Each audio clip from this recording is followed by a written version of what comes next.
परम मंगलमय अकारण करुणा वरुणालय भक्तवांछा कल्पतरु पीतांबरधारी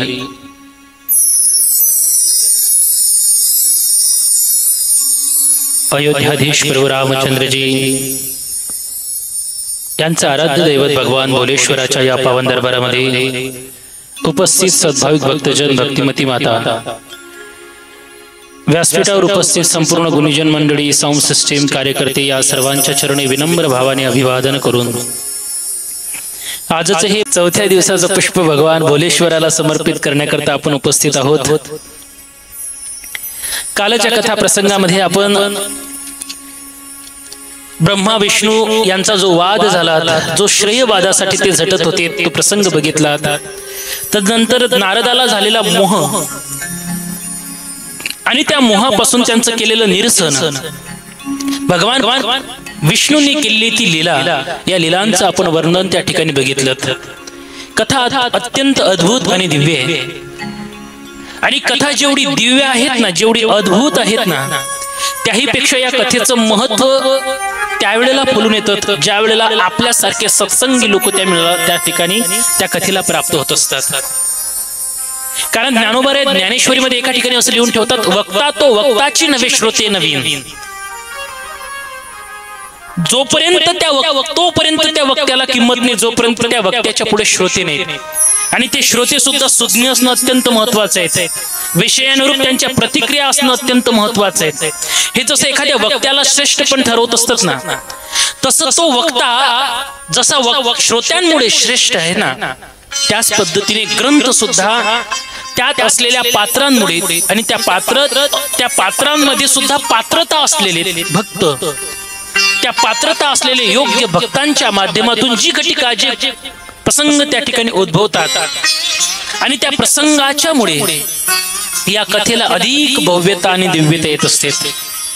ही शिवमहापुराण कथा आहे आणि या शिवमहापुराण कथेमध्ये जरी माझ्या भोलेश्वराचं वर्णन आलेलं असलं, माझ्या महादेवाचं शंभू महादेवाचं वर्णन आलेलं असलं, तरी या वर्णनामध्ये माझ्या महादेवानी कशा पद्धतीने साधकाच्या मदतीला जाऊन, त्यांच्या भक्ताच्या मदतीला जाऊन त्यांना संकटाच्या बाहेर काढलं, त्यांना ते संकटाचं दुःखाचं कोड बाहेर केलं, दूर केलं, हे असे अनेक प्रसंग या कथेच्या माध्यमातून येतात। एक डॉक्टर असतो आणि तो डॉक्टर ज्या वेळेला आपल्या पेशंटला पाहतोत ना, त्या पेशंटला पाहिल्यानंतर त्या डॉक्टरच्या ज्या वेळेला लक्षात येतं व्याधी काय आहे, व्याधी काय आहे, त्यावेळेला तो डॉक्टर त्या समोरच्या पेशंटला तीच ट्रीटमेंट देत असतो जे त्याच्या रोगाला निरसन करण्याकरता कारणीभूत असेल, त्याचा रोग नाहीसा करू शकेल।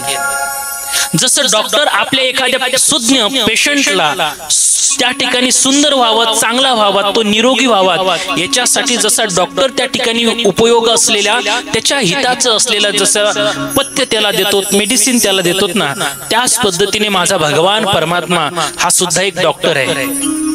पांडुरंगाला तर वैद्य म्हटलेले आहेत, वैद्य एक पंढरीराव अंतर्भाव तो जाणे, तो वैद्य आहे आणि त्या वैद्याला हे माहिती आहे माझ्या समोर आलेला रोगी आहे, त्या रोग्याला काय रोग झालाय आणि त्या रोगाचा पासून त्याला जर निरसन करायचं असेल, त्याच्यापासून त्याला जर त्या दुःखाचं नायनाट करायचं असेल तर काय केलं पाहिजे हे त्या भगवंताला माहिती असतं।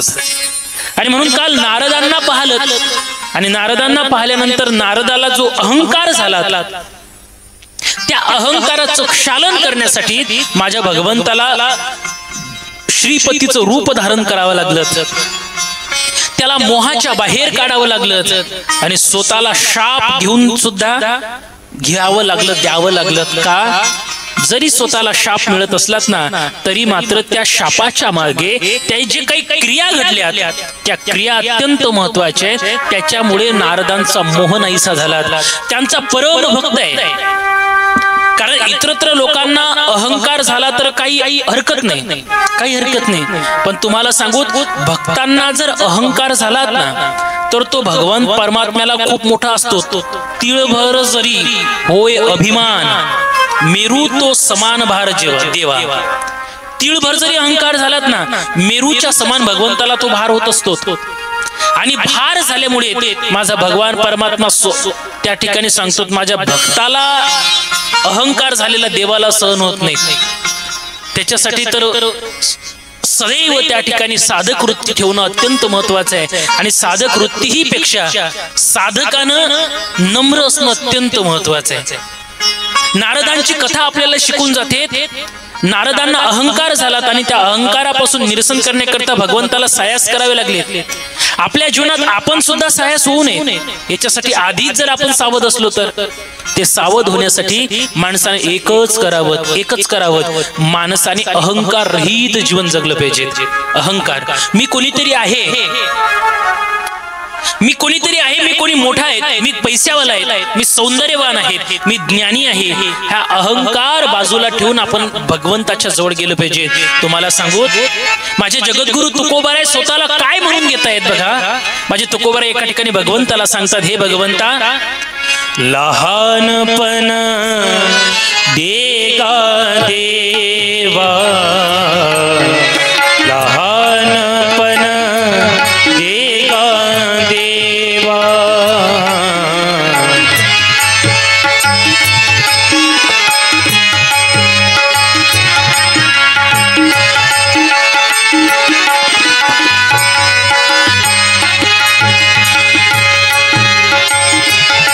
मुंगी साखरेचा रवा, मुंगी साखरेचा रवा, लहानपण देगा देवा, लहानपण देगा देवा,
लहानपण देगा देवा, लहानपण देगा देवा. तुकोबाराय सांगतात लहानपण देगा देवा, देवा मला द्यायचं असेल ना तर लहानपण देत का. कारण अनेक वेळा अहंकारी लोक ज्या वेळेला मोठेपणा बोलून घेतात ना त्यावेळेला त्यांचा अहंकाराचा फुगा काही दिवसानंतर फुटत असतो. आणि एकदा का तो फुगा फुटलात ना फक्त फट दिशा आवाज येतो, बाकी काहीच नाही. एकदा का हवा निघून गेली मग लक्षात येतं आपण फुगत नव्हतो, आपल्याला हवेमुळे फुगावं लागलं होतं. हे अहंकाराची गर्वाची हवा बाहेर काढली पाहिजे आणि भगवंताचं दास म्हणून माणसानं स्वतःचं जीवन जगलं पाहिजे. स्वतःचं दास म्हणून जगलोत ना मग तुझी चिंता त्याची सर्व आहे. 2 मुलं असतात आईला, आंधळे पांगळे मुके अनर्घळ जीवा परिस बाळ पडी पडी मातेत. एक चांगला मुलगा आहे, शरीराने सुदृढ आहे, विद्वान आहे, सगळ्या बाबतीत हुशार आहे, कमावत आहे. आणि एक अपंग आहे, एखादा आंधळा आहे. आता मला एक सांगा, आई कोण्या मुलाचा सांभाळ करते जास्त काळजी? मराठीमध्ये तुम्ही त्याला केअर म्हणता. तर केअर कोण्या मुलाची घेते ताई? कोणाची? सुज्ञ मुलाची.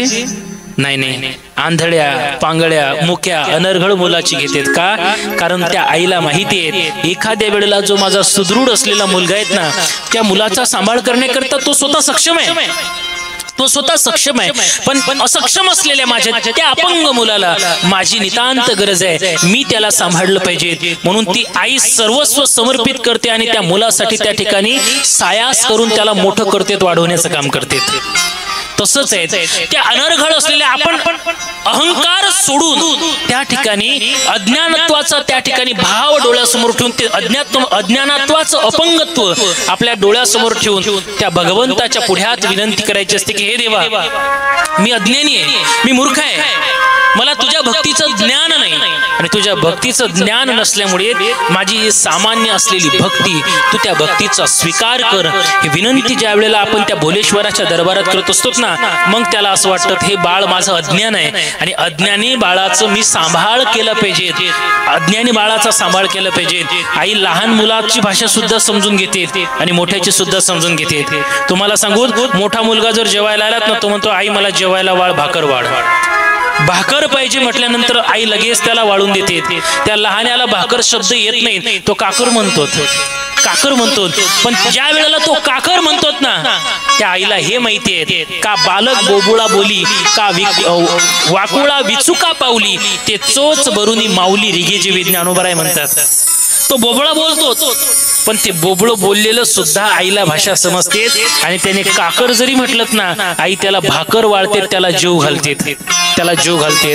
मला असं वाटते त्या मोठ्या मुलापेक्षा आपण लहान मुलासारखं असलं पाहिजे, लहान मुलासारखं असलं पाहिजे. आपली भाषा त्या भगवंताच्या पुढे मृदू आणि नम्र असली पाहिजे, नम्रीपणाची नाही.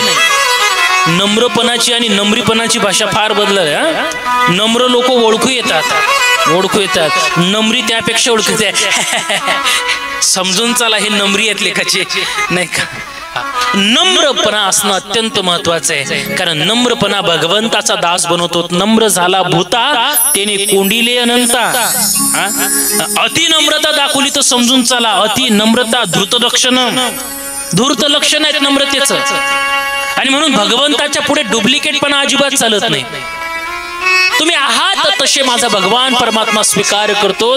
म्हणून अज्ञानत्व डोळ्यासमोर धारण करून, मंदपण डोळ्यासमोर धारण करून त्या भगवंताचा दास म्हणून राहिलं पाहिजे. त्या भगवंताला आपलं काय करायचं हे त्याला चांगलं माहिती आहे. कोणाला काय दिलं पाहिजे, कोणाचं कसं असलं पाहिजे, त्या भगवंतानी सर्व व्यवस्था लावून दिली आहे. नको खेद करू कोणत्या गोष्टीचा पती लक्ष्मीचा, जाणत असे सकळ जीवाचा करीतो सांभाळ. तुझं मोकलीला ऐसे नाही, तुझी चिंता त्याची सर्व आहे, सर्व चिंता त्या भगवंताला आपली असते. म्हणून आपण सर्व भार त्या भगवंतावर घालून द्यायचा आणि आपण फक्त त्या भगवंताचं संकीर्तन करता करता जीवन जगायचं. जे द्यायचं आहे ना, तो नक्कीच आपल्यासाठी चांगलं देईल बघा, आपले हिताचंच देईल. आणि म्हणून हिताचं शोधण्यासाठी नारद लग्न करण्याच्या इच्छेत होते, पण नारदांचं लग्न करून हित होणार नव्हतं. म्हणून माझ्या भगवंतानी अशा पद्धतीची लीला केली आणि ती लीला केल्यानंतर नारदाचा अहंकार नाहीसा केला. नारदाला त्या ठिकाणी दाखवून दिलं की नारदजी तुम्ही लग्नाच्या काबिल नाहीत, लग्न करू नका, तुम्हाला असंच बाहेर राहायचंय आणि माझा दास म्हणून जीवन जगायचं आहे. हे भाष्य ज्या वेळेला केलं तर नारद त्या ठिकाणी खेद व्यक्त करतात, सांगतात प्रभू मी तुम्हाला शाप दिला. भगवंताने सांगितलं तुम्ही मला शाप नाही दिला, मीच त्या ठिकाणी तो शाप तुम्हाला द्यायला प्रेरित केलं. पुढल्या जन्माचा तो विस्तार त्या ठिकाणी सांगितला. असोच हे सर्व जसं भाष्य आहेत ना, माझ्या भगवान परमात्म्याने जी की लीला केली त्याच्या मागचा कारण शुद्ध हेतू हा होता, माझ्या दासाला त्या ठिकाणी अहंकार होऊ नयेत. कारण दास जर एक दूर गेलात ना, भगवंताला ते सहन होत नाही. आता यानंतर गुणनिधीची कथा या कथेमध्ये आलेली आहे बघा. गुणनिधीची शौनकादी ऋषींनी सुत महोदयांना प्रश्न केलात, महाराज भगवान शिव हे कैलासावर कसे काय गेलेत? कारण भगवान शिवचं मूळ वास्तव्य तर काशीला आहे ना.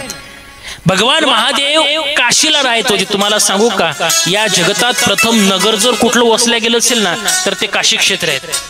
काशी क्षेत्र हे असं आहे, त्या ठिकाणी प्रत्यक्ष माझा भगवान परमात्मा वास करत होता. आता सुद्धा अनेको भगवान अनेको देवता त्या काशीला वास करतात. नवे नवे मोक्षधाम काशी म्हटले गेले. काशीला जाऊन जेही लोक मरतात ना, त्या लोकांना मोक्ष प्राप्त होतो. तुम्ही म्हणसान अरे वा, मग तर जमलं, आपल्यालाही काशीला मरायला पाहिजे. बरोबर आहे, मी कुठं नाही म्हटलं काशीला मेलच पाहिजे, गेलंच पाहिजे. अरे काय सांगावं तुम्हाला, काशीला मुर्द्याची लाईन लागते. लाईन. आता आम्ही 8 दिवसात, तुमचा 15 दिवसाआधी जाऊन आलो. 17 तारखेला परत आलो आम्ही. मणिकर्णिका घाटावर आणि त्या ठिकाणी हरिश्चंद्र घाटावर रांग लागलेली आहे. मुर्दे वेटिंगवर आहेत मुर्दे. का मुर्दे वेटिंगवर आहेत? कारण म्हणतात मोक्ष देऊनी उदार, काशी होय कीर, परी वेचने लागे शरीर तिये ठाई. मोक्ष देते काशी, पण तिथं शरीर खर्ची घालावं लागतं, तिथं मरावं लागतं. आता तिथं मरण येईलच असं नाही, काही मरण तिथं येईलच असं नाही. एका बाबाला त्या ठिकाणी सांगितलं की बाबा तुम्हाला 1 महिन्यात तुम्ही मरणार आहात. आता 1 महिन्यात मरणार आहे म्हटल्यानंतर ते चिंतेत पडलो, टेन्शन आलं त्याला. अरे 1 महिन्यात मरायचंय म्हटलं, आता काय करायचं. पण ते कधीतरी कथा ऐकणार होतं. ते कथा ऐकणार असल्यामुळे त्यांनी एक विचार केला, म्हटलं आपल्याला नाहीतरी मरण आहे की नाही, मग आता आपण आपल्या घरी नाही मरायचं, काशीला जाऊन मरायचं, म्हणजे आपला उद्धार होईल. 15 दिवस चांगलं घरी राहिलं, इकडे तिकडे सोयऱ्या धायऱ्याच्याकडे गेलो, चांगला पाहुणचार जीवन आला. पाहुणचार जीवन आल्यानंतर 15 दिवसात मरण आहे म्हटल्यानंतर काय पोरांना तिकीट करून दिलं रेल्वेचं, म्हणे जा बाबा मरा. त्याला काय घेऊन दिलं,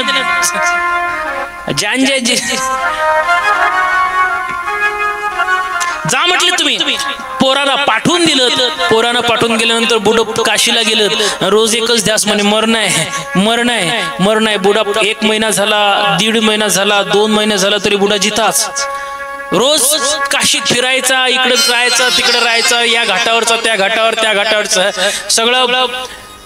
84 ओलांडून गेली. 84 ओलांडली तरी 84 घाट त्याचे संपणं चालू नव्हते, ते फिरणं चालूच होते. आणि असे फिरणं असताना आता त्यांनी विचार केला, म्हटलेले का 3 महिने झाले तरी मेलो नाही आपण. मला एवढे दिवस झाले, नाहीतरी आपल्याला आता नातवाईची आठवण येऊन राहिली. आता 3 महिन्यात आपल्याला मृत्यू आला नाही, म्हटले 4 दिवसात काय मृत्यू येणार. चल म्हटले, पोराला फोन लावला, म्हटलं बाबू मी 3 महिने झाले आणखी जिताचा. म्हणे मग काहीच नाही, नातवांना पाहायची इच्छा आहे. एकदा म्हटलेत मी येतो, नातवांचे तोंड पाहतो, मग लगेच निघून जातो. पोराला वाटलं जाऊ दे, मरता मरता काय लेखाचं बुड्याचे मन नाराज करावं, म्हणून तिकीट करून बुड्याला घरी आणलं. बुडा पलंगावर बसला. पाहता काय माझ्याकडे गचकलं ना, ते गेलं मेलं. अरे मेला, पण काय फायदा काय. ज्या काशीला जाऊन मरण्यासाठी अपेक्षा व्यक्त केली, पण त्याच्या प्रारब्धात काशीचं मरण नाहीत ना, काशीचं मरण नाहीये. अशी एवढी सुंदर असलेलं काशी क्षेत्र, त्या काशी क्षेत्राचं महत्व. काशीत असताना सुद्धा माझा भगवान परमात्मा, माझे भोलेश्वर महादेव ते कैलासात कसे राहायला गेले या संबंधीची एक कथा आलेली आहे बघा. शिवजी प्रथम काशीला वास्तव्य करत होते, पण भगवान परमात्मा भक्ताच्या आकसापोटी, भक्ताच्या इच्छेपोटी, त्याच्या एका विनंतीपोटी भगवान पहिला कैलासामध्ये राहायला गेलेत. आता कैलासामध्ये कसे गेलेत याचं सुद्धा सुंदर कारण आहे बघा. एक कांपिल्य नावाचं नगर आहे, आणि त्या कांपिल्य नावाच्या नगरामध्ये यज्ञदत्त नावाचा दीक्षित ब्राह्मण राहतोय. यज्ञदत्त दीक्षित नावाचा ब्राह्मण राहतोय. या यज्ञदत्त दीक्षिताला एक मुलगा होता, त्याचं नाव गुणनिधी. आता हा गुणनिधी लहानपणापासून एकुलता एक असल्यामुळे साहजिकच तो त्या घरी प्रिय होता. आणि तो प्रिय असल्यामुळे, लाडका असल्यामुळे त्याचे सोपस्कार, त्याचं प्रेम, त्याचा जिव्हाळा अधिक प्रमाणात होता. आणि एकुलता एक असल्यामुळे कधी कधी एकटं असल्याचा फायदा जास्त घेतात मुलं, नाही का. मी कधी कधी म्हटलं सगळेच घेतात असं नाही, पण काही एकटं असल्याचा फायदा घेतात. तो चांगला नव्हे, वाईट. ब्राह्मण आहे, यज्ञ ब्रह्मकर्म करणारा ब्राह्मण आहे. पण यज्ञदत्त दीक्षित नावाचा ब्राह्मण जरी त्या ठिकाणी चांगला असला, पण त्याच्या घरी जन्माला आलेला त्याचा मुलगा मात्र स्वैराचारी जीवन जगणार आहे, ज्याचं नाव गुणनिधी आहे. तो गुणनिधी वाईटांच्या संगतीमध्ये लागलात, वाईट लोकांच्या सोबतीमध्ये लागलात, आणि वाईट लोकांच्या सोबतीमध्ये संगतीमध्ये लागण्याचा परिणाम असा झाला, आता त्याला व्यसन जडले. वाईट वृत्तीला जगायला लागलात, वेश्या कर्म करायला लागलात, मदिरापान करायला लागलात, द्यूत कर्म करायला लागलात, असे वेगवेगळे क्रिया करत होतात, वेगवेगळे काहीतरी भानगडी घरामध्ये घेऊन यायचा. पण तो रोजच्या भानगडी आणत होतात. पण तो जरी भानगडी आणत असलात ना तरी मात्र बापाच्या मागेच आई मात्र त्याच्या पापावर, त्याच्या वाईट कामावर पडदा टाकायचं काम करत होती. मी तुम्हाला सांगू, तुम्ही ऐकलं असेल राजा, पण मी सांगेल एक विनंती तुम्हाला करेल, जीवनामध्ये काहीही करा, पण तुमचा मुलगा जर लहान असेल तर लहानपणी त्या मुलाच्या अवगुणावर पडदा टाकू नका. अवगुणावर पडदा टाकू नका. त्याच्या अवगुण ज्या ज्या वेळेला घडलेत ना त्या वेळेला त्या मुलाला तुम्ही सावध करायचा प्रयत्न करा. का एखाद्या वेळेला जर तुम्ही त्या मुलाला सावध केलं नाही आणि तुम्ही बेसावध म्हणून जगायला लागलात ना, एक काळ असा येईल तुम्ही बेसावध होण्याचा परिणाम असा होईल, तो मुलगा धीट होईल आणि धीट होण्याचा परिणाम एक दिवस तुमची अपेक्षा असेल तो मुलगा शुद्ध मार्गावर आला पाहिजे. पण तुमची किती जरी अपेक्षा असली तुम्ही त्या संघाच्या मार्गावर त्याला आणावं, पण तो मुलगा आता बनणार नाही, त्याची वृत्ती बदलणार नाही. का? त्याचं कारण असं आहे, तो आता हाताच्या पलीकडे गेलाय, आपल्या आचरणाच्या पलीकडे गेलाय. आणि मुलगा आपल्या आचरणाच्या पलीकडे जाऊ नये असं वाटत असेल ना तर त्याच्यावर आधीच संस्कार करावे लागतात, नंतर नाही. तुम्हाला कुंभारवाळा काही दूर नाही. तुम्ही इथं पाहिलं असेल, मला वाटते ते कुंभार बाबा इकडे मडके सुद्धा घडवत असतील. ते कुंभार बाबा ज्या वेळेला मळके घडवतात ना, ते मळके ज्या वेळेला त्यांना घडवायचं असतात, त्याला आकार द्यायचं असतात ना, तर ते कुंभार बाबा काय करतात, आधी त्या आव्यावर ठेवून ते मळकं त्या ठिकाणी बनवतात, बनवल्यानंतर भाजतात आणि भाजल्यानंतर त्याला आकार देतात. बरोबर?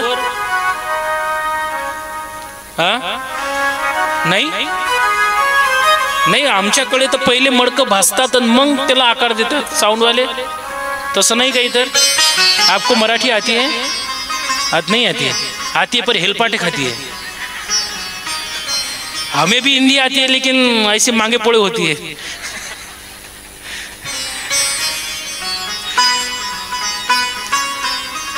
काय करतात कुंभार बाबा? भाजल्यावर मडका आकार घेते का? भाजल्यावर घेते? नाही. मडक्याला आकार मिळावा तसं तुमची जर अपेक्षा असेल, आशा असेल, तर ते मडकं जोपर्यंत आव्यावर आहे आणि जोपर्यंत ते मडकं ओलाय ना तोपर्यंत कुंभार बाबा त्याला जसा आकार देतील तसा ते आकार घेते. पण एकदा का ते मडकं भाजलं आणि त्या मडक्याला जर त्या कुंभार बाबांनी थापटणी घेऊन त्याला आकार देण्याचा प्रयत्न केला तर ते मडकं फुटून जातं, पण आकार घेत नाही. मला हेच सांगायचं आहे, जोपर्यंत आपले मळके ओले आहेत ना, समजलत ना, मळके जोपर्यंत हे मळके ओले आहेत ना तोपर्यंत या मळक्याला संस्काराचे आकार देऊन द्या, संस्कार देऊन द्या. एकदा का हे भाजलेत ना मग ते तुम्हाला भाजतील, मात्र ते सुधारणार नाहीत. हे सुधारण्यासाठी आई बापांनी सावध होणं अत्यंत महत्वाचं आहे. सावध होणं अत्यंत महत्वाचं आहे.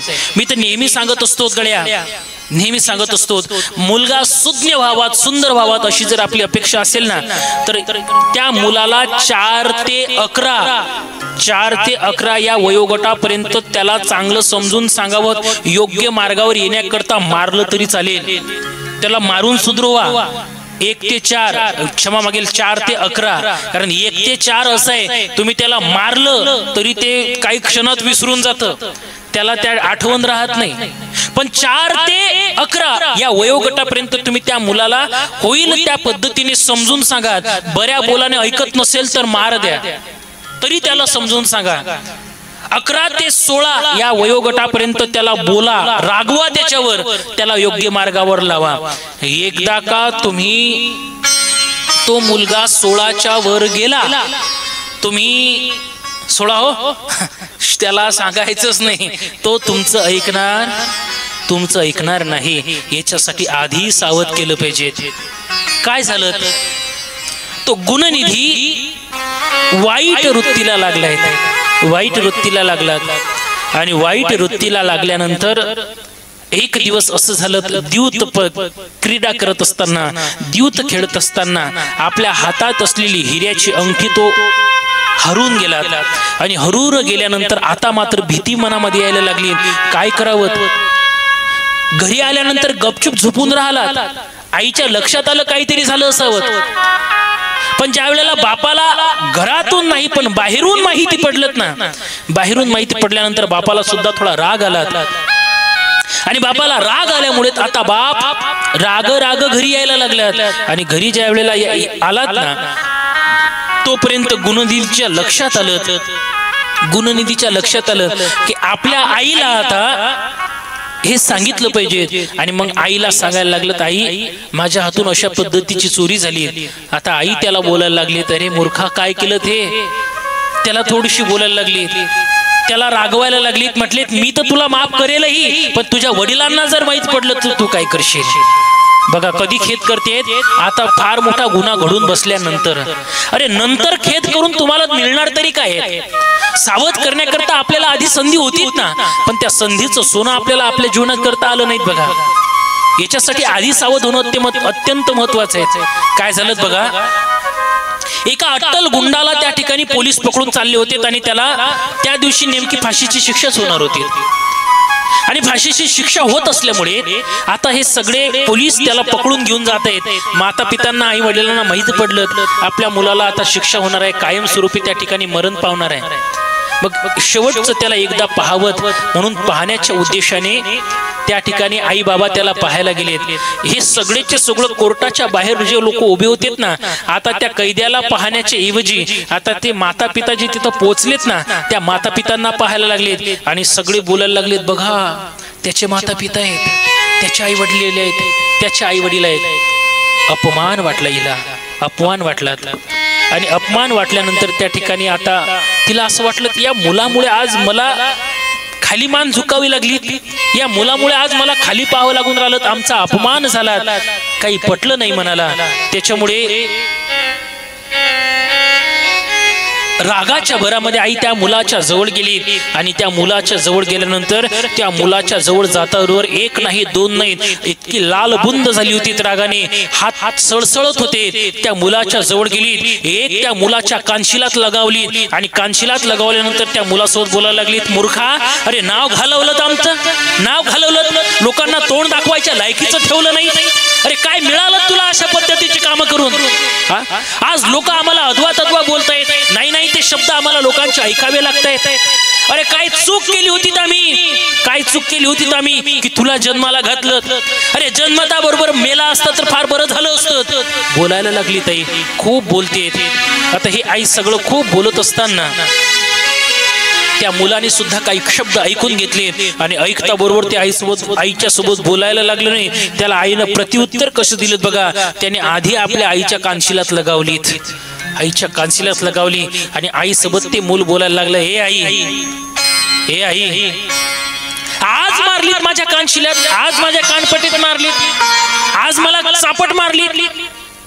ए आई एक लक्षात ठेव, तू मला आज मारते, पण ही चापट जर आजी तू आधी मारली असतीस ना, तर आज मला ही चापट मारायची गरज पडली नसती ताई. तुला फार वेळ केला ताई तू, आणि तुला वाटत ना आज मी तुझं नाव घालवलं, पण सांगू या जागेवर या ठिकाणावर पोहोचण्याकरता सुद्धा आई कारणीभूत जर कोणी असेल ना, तर तू कारणीभूत आहेस. तुझ्यामुळे आज मी इथपर्यंत येऊन पोहोचलो. आज तुला फार अपमान वाटतोय आई, आज तू माझ्या कानशिलात लगावली, पण हेच कानशिलात जर तू लहानपणामध्ये मला हाणली असती तर.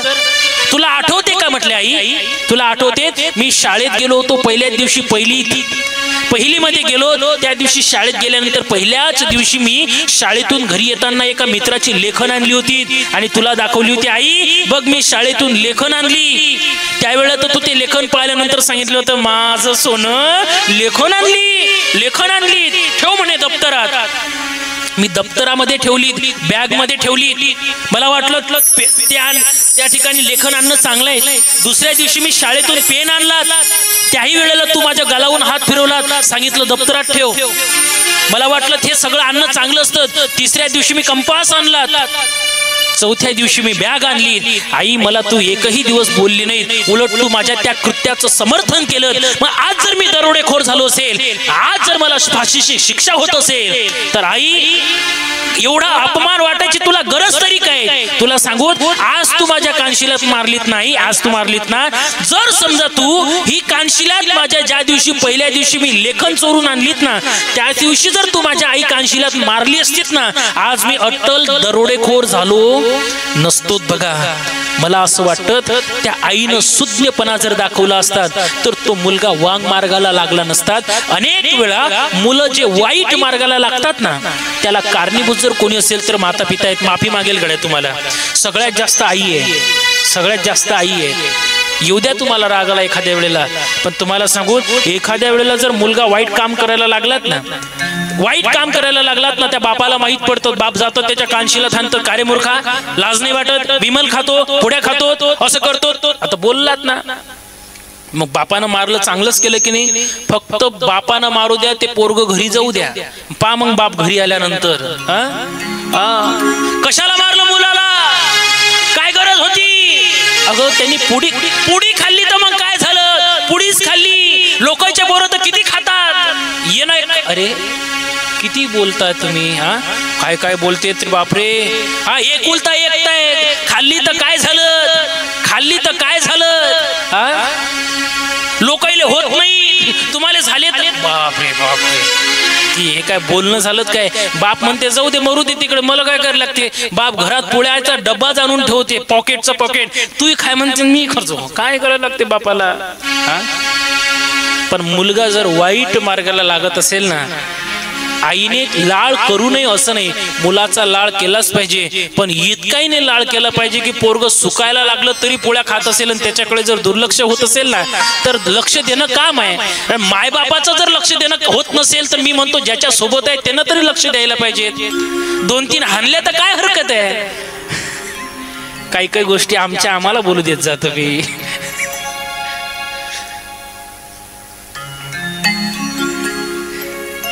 सावध करणं अत्यंत महत्वाचं आहे. राजा पंढरीचं समजलं ना आता.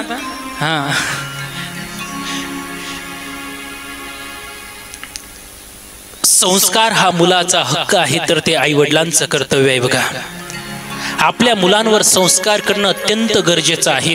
लहानपणामध्ये जर आपण मुलांवर संस्कार केले नाहीत ना, ते मुलं मोठेपणी संस्कारहीन होतात आणि असंस्काराच्या मुळे ते लोकांच्या नजरेमध्ये उतरून जात असतात. तुम्ही शेगावला आनंद सागर पाहिलं की नाही? पाहिलं का? कोणी कोणी पाहिलं आनंद सागर? काय आहे त्या आनंद सागरामध्ये? काय आहे? झाडं ना, झाडच आहेत ना आनंद सागरात, झाड आहेत ना आनंद सागरात. मग आनंद सागरात झाडं आहेत, मग खरंच सांगा किती म्हणावं लागेल ना, आनंद सागरातले झाडं तुम्ही पैसे देऊन पाहतात. इकडे थोडंसं जर खाली उतरलत ना, आपण इकडे गेलो तर त्या पहाडात फुकट झाडं पाहायला भेटतात आपल्याला, फुकट. मग इथले फुकट झाडं आपल्याला पाहा वाटत नाहीत, आनंद सागरातले झाडं पैसे देऊन आपण पाहायला जातो. का पाहायला जातो? त्याचं कारण आहे, आनंद सागरातल्या झाडांवर संस्कार केलेले आहेत. प्लॅन्टेशन जे असतात ना, त्या प्लॅन्टेशनच्या माध्यमातून त्या झाडाची योग्य कतरण, त्याची निगा आणि त्याला सरळ पद्धती दिल्या गेली आहे. त्याच्यामुळं ते झाड आपल्याला प्रिय होतात. मला असं वाटते नाचुकल्या झाडांवर संस्कार केल्यामुळे ते झाड जर लोकांना प्रिय होत असेल, ते लोकांसाठी आवडते होत असतील, त्यांचा मोह आवरत नसेल, त्या झाडांच्या सोबत, त्या वृक्षासोबत, त्या वेलीसोबत सेल्फी घ्यायला, सेल्फी का सेल्फी, सेल्फी ना, सेल्फिश नाही ना, सेल्फी घ्यावी वाटते. तर मला असं वाटते संस्कार केलेले झाडे जर आपल्याला पूजनीय होत असतील, प्रेमाचे आणि जिव्हाळ्याचे होत असतील, तर मला असं वाटते झाडांवर संस्कार केल्याने जर झाडं चांगली होतात, तर मुलांना सुद्धा संस्कार अत्यंत महत्वाचे आहेत. मुलं सुद्धा संस्काराने फुलेली दिसत असतात, म्हणून मुलांवर संस्कार करायचे. गुणनिधी वाईट मार्गाला लागलात आणि त्या वाईट मार्गाला लागल्याचा परिणाम असा झालाय बघा, त्याच्या जीवनामध्ये अशी परिस्थिती निर्माण झाली बघा. त्या परिस्थितीचं कारण असं झालं, त्याच्या बापाला माहित पडलं. आता बाप त्याच्या जवळ यायला लागला आणि बाप जसा त्याच्या जवळ यायला लागलात ना, याच्या लक्षात आलं तर आपल्या बापाला माहीत पडलं तर बाप आपल्याला शिक्षा दिल्याशिवाय राहणार नाही. बाप आला, गुणनिधीच्या आईसोबत चर्चा केली, तिच्यावर रागावला आणि रागाच्या भरामध्ये घर सोडून निघून गेला. पश्चाताप झाला गुणनिधीला की आपल्यामुळे आपल्या बापाला घर सोडावं लागलं, आपण सुद्धा या घरामध्ये राहायचं नाही. म्हणून गुणनिधी घर सोडून त्या ठिकाणी निघून गेला. आता निघून गेल्यानंतर त्यांनी जायचं तरी कुठं जायचं, म्हणून त्या ठिकाणी आता तो गुणनिधी एका झाडाखाली खिन्न मनाने बसून विचार करतोय आणि विचार करत असताना तिथून काही शिवभक्त त्याला नैवेद्य घेऊन जाताना दिसलेत. आता नैवेद्य घेऊन जाताना त्याला जशी दिसलेत ना, त्याच्या लक्षात आलं, अरे हा नैवेद्य कुठंतरी चालवले आहे, कुठंतरी घेऊन चालले आहेत आणि माझ्याही पोटात भूक आहे, माझ्याही पोटात भूक लागलेली आहे. मला असं वाटते मी या नैवेद्याला खाल्लं पाहिजे, याच्यासोबत भोजन केलं पाहिजे, हे मला खाता आलं पाहिजे. पण हे खायचं कसं, कारण जोपर्यंत हे शिवभक्त आहे तोपर्यंत मला नैवेद्य मिळणार नाही. मग हा जसे ते नैवेद्य घेऊन पुढे जात होतेत ना, हा गुणनिधी त्या शिवभक्तांच्या मागे तो नैवेद्य घेऊन त्यांच्या मागे मागे जायला लागला. आता त्यांच्या मागे मागे जसं जायला लागलात ना, हे शिवभक्त गेलेत आणि माझ्या शिवजीच्या मंदिरामध्ये, माझ्या शंभू महादेवाच्या मंदिरामध्ये त्या ठिकाणी सुंदर असं सत्संग भजन चालू ठेवलं. अनेक वेळ त्यांचं ते भजन चालू आहे. रात्रीचे 12 वाजले तरी त्या ठिकाणी त्यांचं भजन सुरूच आहे. गुणनिधी भुकेनं व्याकुळ झालाय, तानेनं व्याकुळ झालंय पण त्याला एकच अपेक्षा, मला नेमकं खायला मिळते तर कधी अशी सगळी अपेक्षा घेऊन 12 वाजून गेले. आणि 12 वाजल्यानंतर आता गुणनिधीच्या लक्षात आलं त्यांचं भजन आटोपलं. हे भजन आटोपलं म्हणजे हे निघून जातील, नंतर आपण त्या शिवालयातील शिवजीच्या मंदिरातील तो नैवेद्य प्राशन करूयात, भोग घेऊयात. या उद्देशाने ते शिवभक्तांचं भजन आटोपलं. त्यांनी मंदिरातल्या स्मशानी मालवल्या आणि स्मशानी मालवल्यानंतर त्या ठिकाणी तिथून ते जायला लागले. हा गुणनिधी तोपर्यंत मंदिराच्या मागच्या बाजूला उभा होता, बसलेला होता, ठाण बांधून बसलेला होता. हे सगळेचे सगळे जसे त्या ठिकाणी भजन करून निघून गेले. गुणनिधी मंदिरात आला, पण मंदिरात आल्यानंतर भयंकर असा काळोख आहे, अंधार आहे आणि त्या अंधारामध्ये त्याला काहीच दिसत नाहीये. आणि काही न दिसल्यामुळे आता गुणनिधीला चिंता पडली, नेमका आपण नैवेद्य शोधायचा कसा. म्हणून शिवालयात एका कोपऱ्यामध्ये एक छोटासा दिवा पेटवलेला होता. त्या गुणनिधीला असं वाटलं या दिव्याच्या साह्यानं मला शोधायचं तर किती शोधायचं, किती वेळ लागेल. म्हणून त्या गुणनिधीने काय केलं, आपल्या अंगातील वस्त्र कपडे काढले आणि त्या कपड्याची एक वात बनवली, ज्योत बनवली. आणि ती ज्योत बनवल्यानंतर त्या छोट्याशा दिव्यावर त्यांनी त्या आपल्या अंगाच्या कपड्याची बनवलेली ज्योत त्यांनी पेटवली. आणि पेटवल्याचा परिणाम असा झाला, त्याला तो नैवेद्य दिसला. तो नैवेद्य दिसल्यानंतर त्या नैवेद्याच्या दिशेने जसं तो जायला लागलात ना, तेवढ्यात एका शिवभक्ताने मागे पाहिलं आणि त्यांनी विचार केला, अरे आपण तर मंदिरातून बाहेर येत असताना सर्वच्या सर्व स्मशानी मालवल्या होत्या, मग मंदिरामध्ये प्रकाश झाला तरी कसा. ज्या अर्थी मंदिरामध्ये प्रकाश झालाय ना, त्या अर्थी कोणीतरी चौर्य कर्म करणारा व्यक्ती त्या मंदिरामध्ये शिरला असावा, त्याचा चोरी करण्याचा हेतू असावा, असं विचार केला. आणि सर्व शिवभक्त त्या ठिकाणी धावत पळत आलेत. आणि पळत जसे आलेत ना, त्यांना कोणीतरी मुलगा कोणीतरी उभा आहे असा दिसता बरोबर त्यांनी 1-2 असा कुठलाच विचार त्या ठिकाणी केला नाही. जसे गेलेत ना तसंच तो गुणनिधी नैवेद्य हातीच घेणार होता, पण हाती घेत असताना त्याने तो कण खाल्ला सुद्धा नाही. पण तरी सुद्धा या शिवभक्तांनी त्याला मारणं सुरू केलं. एवढं मारलं त्या मारण्याचा परिणाम असा झाला बघा, तो गुणनिधी तेथेच मरण पावला, मरून गेला. तो गुणनिधी जसा मरण पावलात ना, मेलात ना, तो गुणनिधी मरता बरोबर त्या ठिकाणी माझ्या शिवजीची एक ज्योत त्या ठिकाणी प्रकट झाली. माझे शिवजी त्या ठिकाणी प्रकट झाले. आणि शिवजी प्रकट झाल्यानंतर त्या गुणनिधीला नेण्याकरता तयार झाले. यमदूत उपस्थित आहेत. यमदूत म्हणतात, बाबा भोलेश्वरा, यांनी जे काही काम केले या कामाच्यामुळे याला नरकात जागा आहे, नरकात सुद्धा जागा मिळणं कठीण आहे. तुम्ही याला कैलासात घेऊन जाऊ पाहतायत, काय कारण. त्यावेळेला माझ्या भगवंतानी, माझ्या भोलेश्वराने सांगितलं, अरे त्याने जरी जीवनात वाईट कृत्य केलं असलं, पण आज महाशिवरात्रीचा दिवस आहे आणि महाशिवरात्रीच्या दिवशी येणे माझ्या पुढे प्रकाश केला, आपल्या अंगातील वस्त्र काढून त्याची ज्योत बनवली आणि ते ज्योत बनवल्याचा परिणाम असा झाला बघा की मी आज त्याला माझ्या जवळ जागा देतोय, मी माझा पार्षद बनवून ठेवतोय। खरं सांगू तुम्हाला, या जगतामध्ये त्यांनी जो प्रकाश केलात ना, तो प्रकाश एकट्या शिवजीलाच मिळाला असं नाही। मुळात मला हे सांगायचं आहे, शिवजीच्या मुळेच या संपूर्ण जगतामध्ये उजाला पसरलेला आहे, उजेड झालेला आहे। शिव नाम से जगत में उजारा, हरि भक्तों के है मन में शिवाला।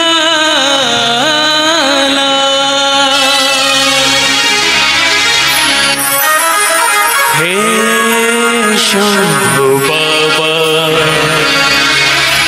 मेरे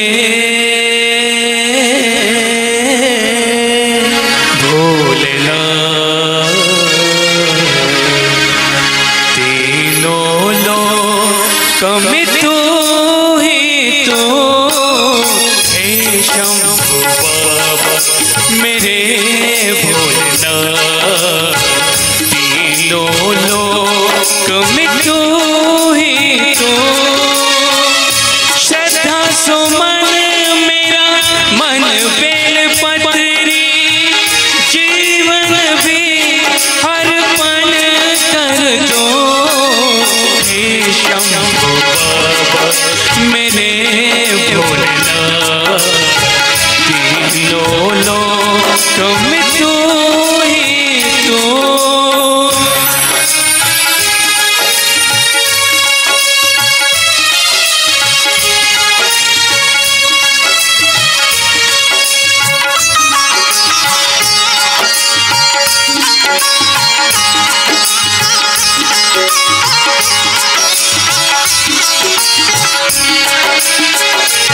जग का स्वामी है तू, अंतर्यामी है तू, मेरे जीवन की अनमित कहानी है तू। तेरी शक्ति अपार, तेरा पावन है द्वार, तेरी पूजा मेरा जीवन आधार। धूल तेरे चरणों की लेकर जीवन को साकार किया।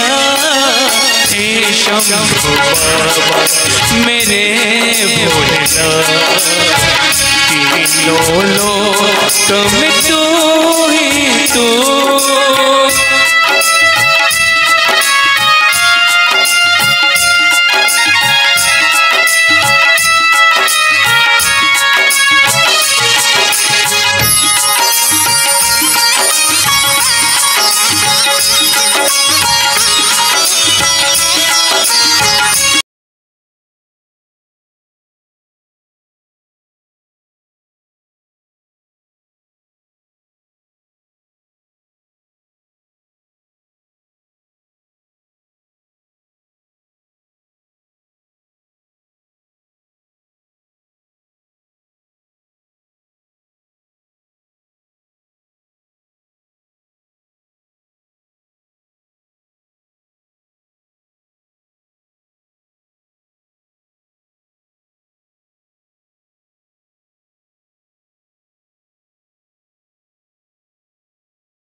हे शंभु बाबा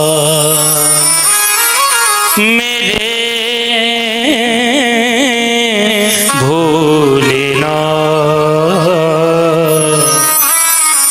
तीनों लोक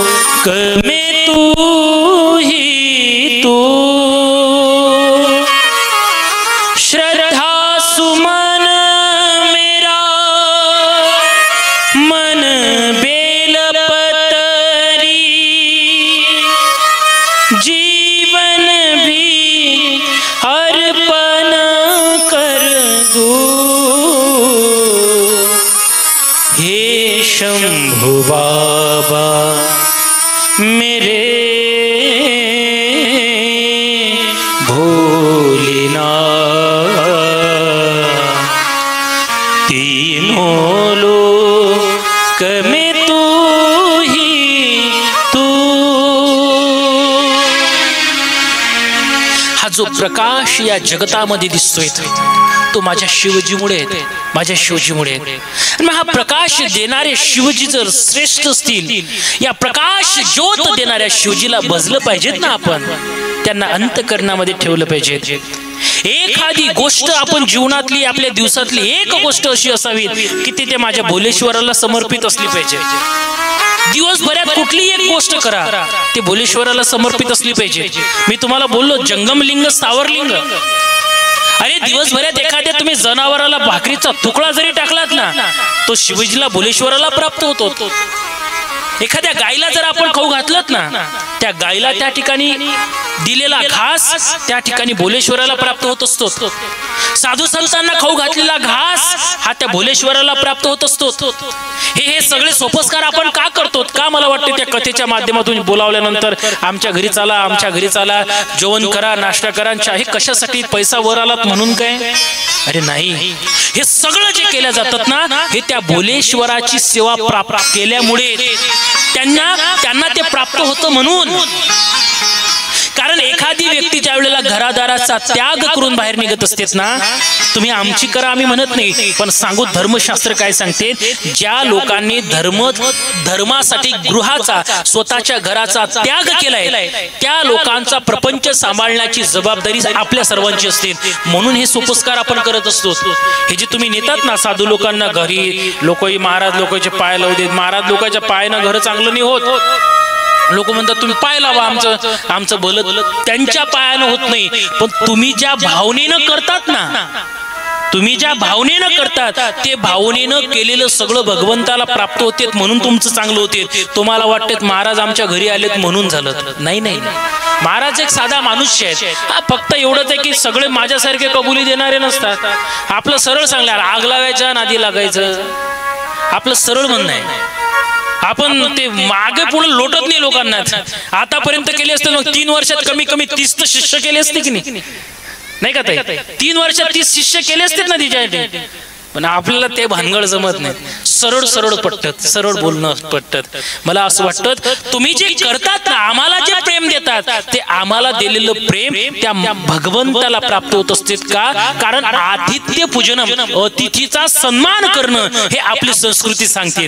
का अतिथीचा सन्मान का सांगते? कारण धर्मशास्त्र सांगतात ना, मातृदेवो भव, पितृदेवो भव, आचार्य देवो भव आणि अतिथी देवो भव। म्हणून पूर्वीच्या काळामध्ये वाट पाहायचे पाहुणे घरी कधी येतात, वाट पाहतात। पहिले म्हणत होते अतिथी कब आओगे, आता म्हणतात अतिथी कब जाओगे। आता तर वाट पाहते कधी कधी काला येते, काय सांगून कधी यायचा काव जाते।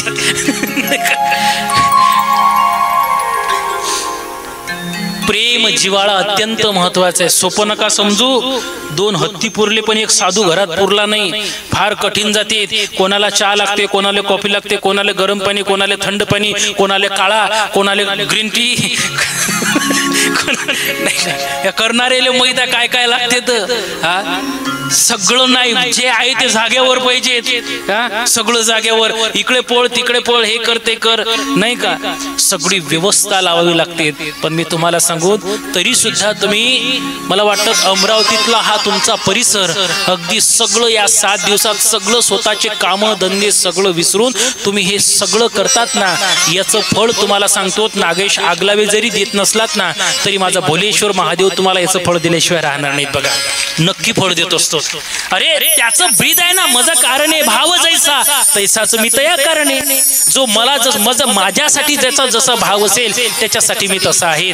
म्हणून त्या ठिकाणी आपण हे जे देवासाठी करतो ना, देव सहजपणे करून घेतो। त्या खरं सांगा, अंतःकरणापासून सांगा, गुणनिधींनी जी ज्योत पेटवली ते देवाला उजेड करण्यासाठी काय?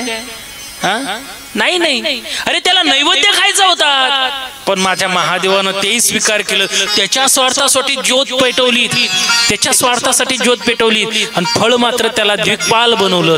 परिणाम असा झाला बघा, त्याने तो उपवास, त्याला न कळतपणे त्या दिवशी उपवास घडला आणि त्या ठिकाणी त्याने ज्योत लावलीत ना, माझ्या महादेवाने, माझ्या शिवजीने त्याला प्रिय कलिंग देशाचा राजा बनवला.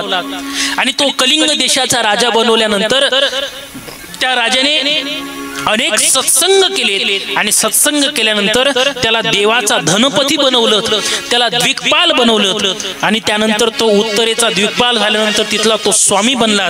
तो स्वामी बनल्यानंतर ब्रह्मचा पुत्र जो पुलत्स्य ऋषी आहेत ना, त्यांचा पुत्र विश्रव आणि त्या विश्रवाचा पुत्र वैश्रवण, या वैश्रवणावाला त्याने तपश्चर्या केली आणि तपश्चर्या केल्यानंतर त्याने शिवजीला प्रसन्न करून घेतलं. प्रसन्न करून घेतल्यानंतर त्याला माझ्या महादेवानी भगवान विश्वकर्माच्या हातून एक सुंदर अशी अलंकापुरी नावाची नगरी बनवून दिली. आणि ती अलंकापुरी नगरी बनवल्यानंतर त्याला तिथला राजा केलं. आणि राजा केल्यानंतर त्या गुणनिधीला मेघवाहन कल्पामध्ये त्या नगरीचा त्या ठिकाणी कुबेर बनवून ठेवला, कुबेर बनवून ठेवला. आता त्या कुबेराने त्या ठिकाणी बनवलं, मुळे त्याच्यापुढे जबाबदारी खूप वाढली. ती जबाबदारी वाढल्यामुळे तो कुबेर महादेवाच्या दर्शनासाठी येऊ शकत नव्हता. म्हणून त्याने पुन्हा आराधना केली, विनंती केली, भक्ती केली आणि त्या भक्तीच्या जोरावर त्यांनी महादेवाला प्रसन्न केलं. महादेव म्हटले, आता काय हवंय? तो म्हटले, प्रभू तुम्ही जी जबाबदारी मला दिली, त्या जबाबदारीमुळे तुम्ही तुमच्या दर्शनाला येऊ शकत नाही. माझी विनंती आहे, तुम्ही माझ्या शेजारी राहायला आली पाहिजे. ही विनंती ज्या वेळेला वैश्रवणानं केलीत ना, त्यामुळे आधी माझे महादेव जे काशीमध्ये वास्तव्याला होते त्यांनी काशी सोडली आणि अलंकापुरीच्या शेजारी, ज्याला त्या ठिकाणी कैलास पर्वत आहे, त्या कैलास पर्वतावर राहायला गेले. एका भक्ताने जर अट्टहास केला, एका भक्ताने जर विनंती केली, त्या भक्ताने जर संकीर्तन केलं, तर त्या ठिकाणी माझे महादेव त्या भक्तासाठी काहीही करायला तयार होतात. स्वतःचं राहतं घर सोडून भक्तासाठी ते त्यांच्या कुशीत राहायला गेले. एवढं श्रेष्ठ माझ्या महादेवाचं प्रेम आणि एवढी महादेवाची भक्ती आहे. म्हणून त्या महादेवाच्या भक्तीला सामोरं जाणं आणि त्या महादेवाची भक्ती करणं हे आपलं आद्य कर्तव्य ठरतं. म्हणून आपण सुद्धा त्या महादेवाचं संकीर्तन करूयात. देवाचं धोतर सुटलो तर देवाला आवरलावं लागलं की एवढा माझा भगवान परमात्मा जर कथा कीर्तनात नाचत असेल तर आपण, तुम्ही म्हणसाल मग तो देव आहे, बाकी काय? मीराबाई सुद्धा नाचल्यात. मीराबाई तर स्वतः म्हणतात, नाचूंगी नाचूंगी नाचूंगी नाचूंगी नाचूंगी, हरि गुण गावत नाचूंगी नाचूंगी, हरि गुण गावत नाचूंगी नाचूंगी, हरि गुण गावत नाचूंगी, नाचूंगी नाचूंगी नाचूंगी नाचूंगी नाचूंगी, नाचूंगी नाचूंगी नाचूंगी नाचूंगी नाचूंगी, मैं तो हरि गुण गावत नाचूंगी, मैं तो हरि गुण गावत नाचूंगी.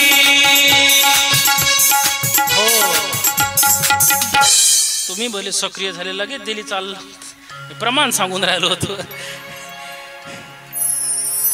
ज्ञान ध्यान की गठड़ी बांध कर, हरि हर संग में नाचूंगी नाचूंगी नाचूंगी नाचूंगी नाचूंगी, हरि गुण गावत नाचूंगी. नाचणार म्हटलेत मीराबाई, पण ते नाचण्याचं ठिकाण सुद्धा कशा ठिकाणी आहेत हे अत्यंत महत्वाचं आहे. तर हरि गुण गावत नाचूंगी, हरीचं गुण गाताना नाचलं तर चालते. हा, इतरत्र गुण गात असताना ते अवगुण ठरतील, गुण नाही ठरत.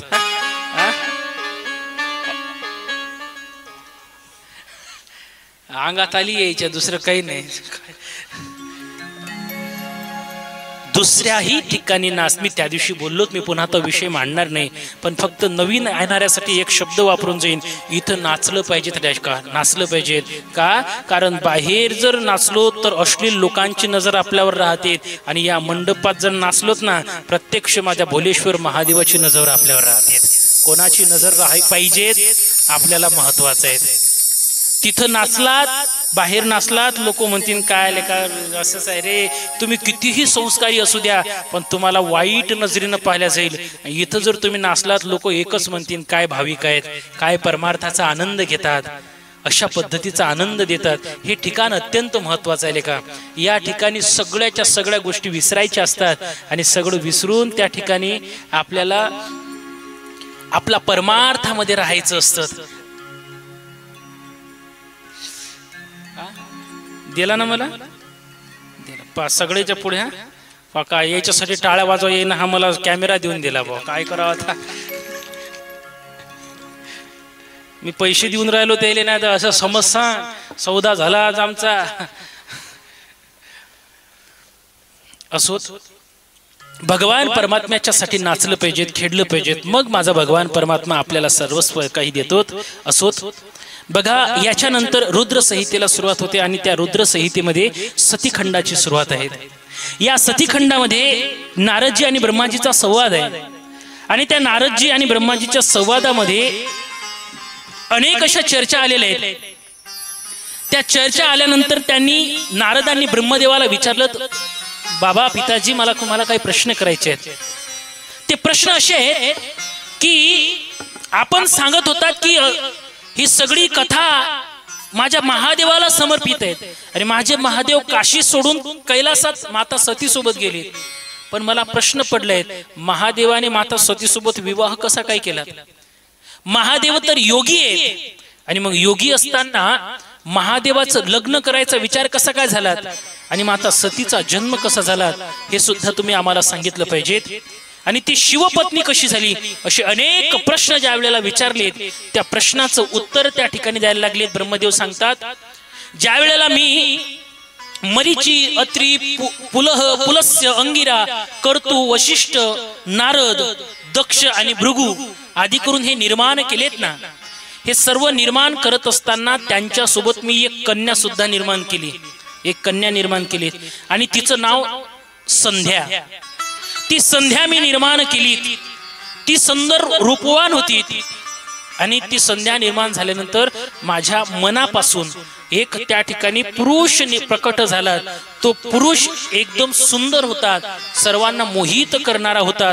तो सुंदर दिसत असल्यामुळे मी त्याचं नाव मन्मथ कामदेव ठेवलं. बघा, अनेक नावाने त्या ठिकाणी त्याला उद्घोष करायला लागलेत. मर्दन, कंदर्प अनेक नाव त्याला पडलेत. आणि मग हे सर्व नाव पडल्यानंतर तो इतका सुंदर होता, त्या सुंदर मुलाला मी 5 बाण दिलेत. मनापासून ऐकत जा म्हणजे कथा समजेल ना. मी त्याला 5 बाण दिलेत.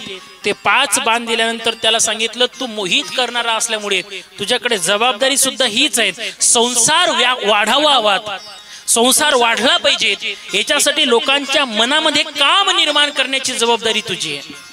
आणि ते काम निर्माण करण्यासाठी ब्रह्मदेवाने त्याला 5 बाण दिलेत. त्याला वाटलं हे बाण जे दिलेत, या बाणाचा मी प्रयोग करून पाहावात. या उद्देशाने कामदेवाने त्यातला एक बाण घेतला, आणि तो बाण काढायचा प्रयत्न केला, सोडायचा प्रयत्न केला. तो बाण जसा त्याने सोडलात ना, परिणाम असा झाला बघा.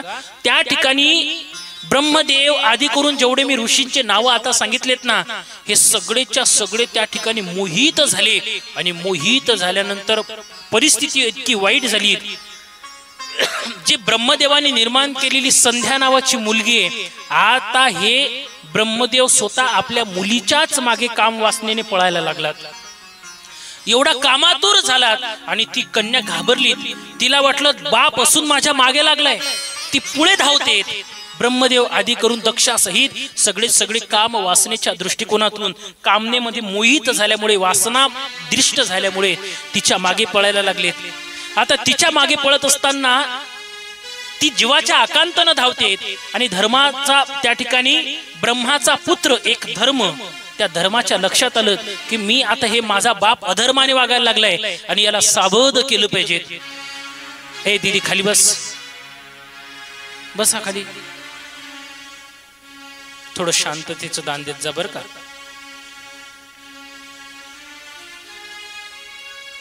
त्या धर्माने जाऊन त्या ठिकाणी महादेवाला सांगितलं की ब्रह्मदेव आदी करून साधू अशा पद्धतीने काम वासनेच्या दृष्टीने संध्येच्या मागे लागले, काय केलं पाहिजे. म्हणून माझ्या महादेवाने पटकन जाऊन ब्रह्मदेवाच्या पुढे प्रकट झाले आणि ब्रह्मदेवाच्या पुढे प्रकट झाल्यानंतर ब्रह्मदेवाला अद्वा तद्वा बोलून त्याला सावध केलं. ब्रह्मदेवाला सांगितलं, जो जिच्या मागे लागलात ना ती तुझी कन्या आहे, तुझी मुलगी आहे आणि तुला स्वतःची मुलगीही समजत नाही. ती मुलगी सोडून तू कामवासनेच्या दृष्टीने पळायला लागलात. ज्या वेळेला महादेवानी त्या सगळ्यांचा विरोध केला, सगळ्यांना बोललेत ना, त्यावेळेला ते महादेव चिडल्यामुळे रागावल्यामुळे त्या सगळ्यांचे डोळे उघडलेत, नयन उघडलेत आणि त्यांच्या लक्षात आलं, अरे आपल्या हातून आपण काय घोर पाप करत होतो, काय चुकीचं वागत होतो. पण हे सगळं चुकीचं वागत असताना ब्रह्मदेवाच्या लक्षात आलं हे जी चूक झाली ही या मनमथामुळे कामदेवामुळे झाली.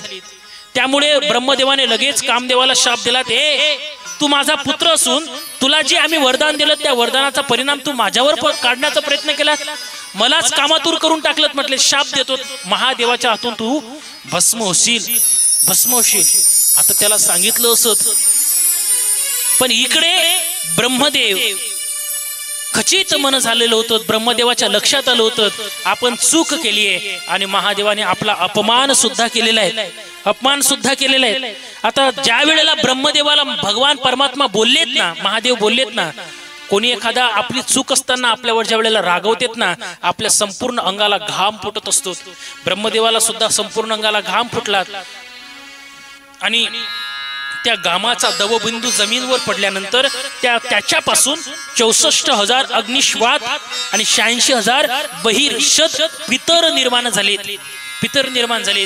दक्षाला सुद्धा त्या ठिकाणी घाम आला.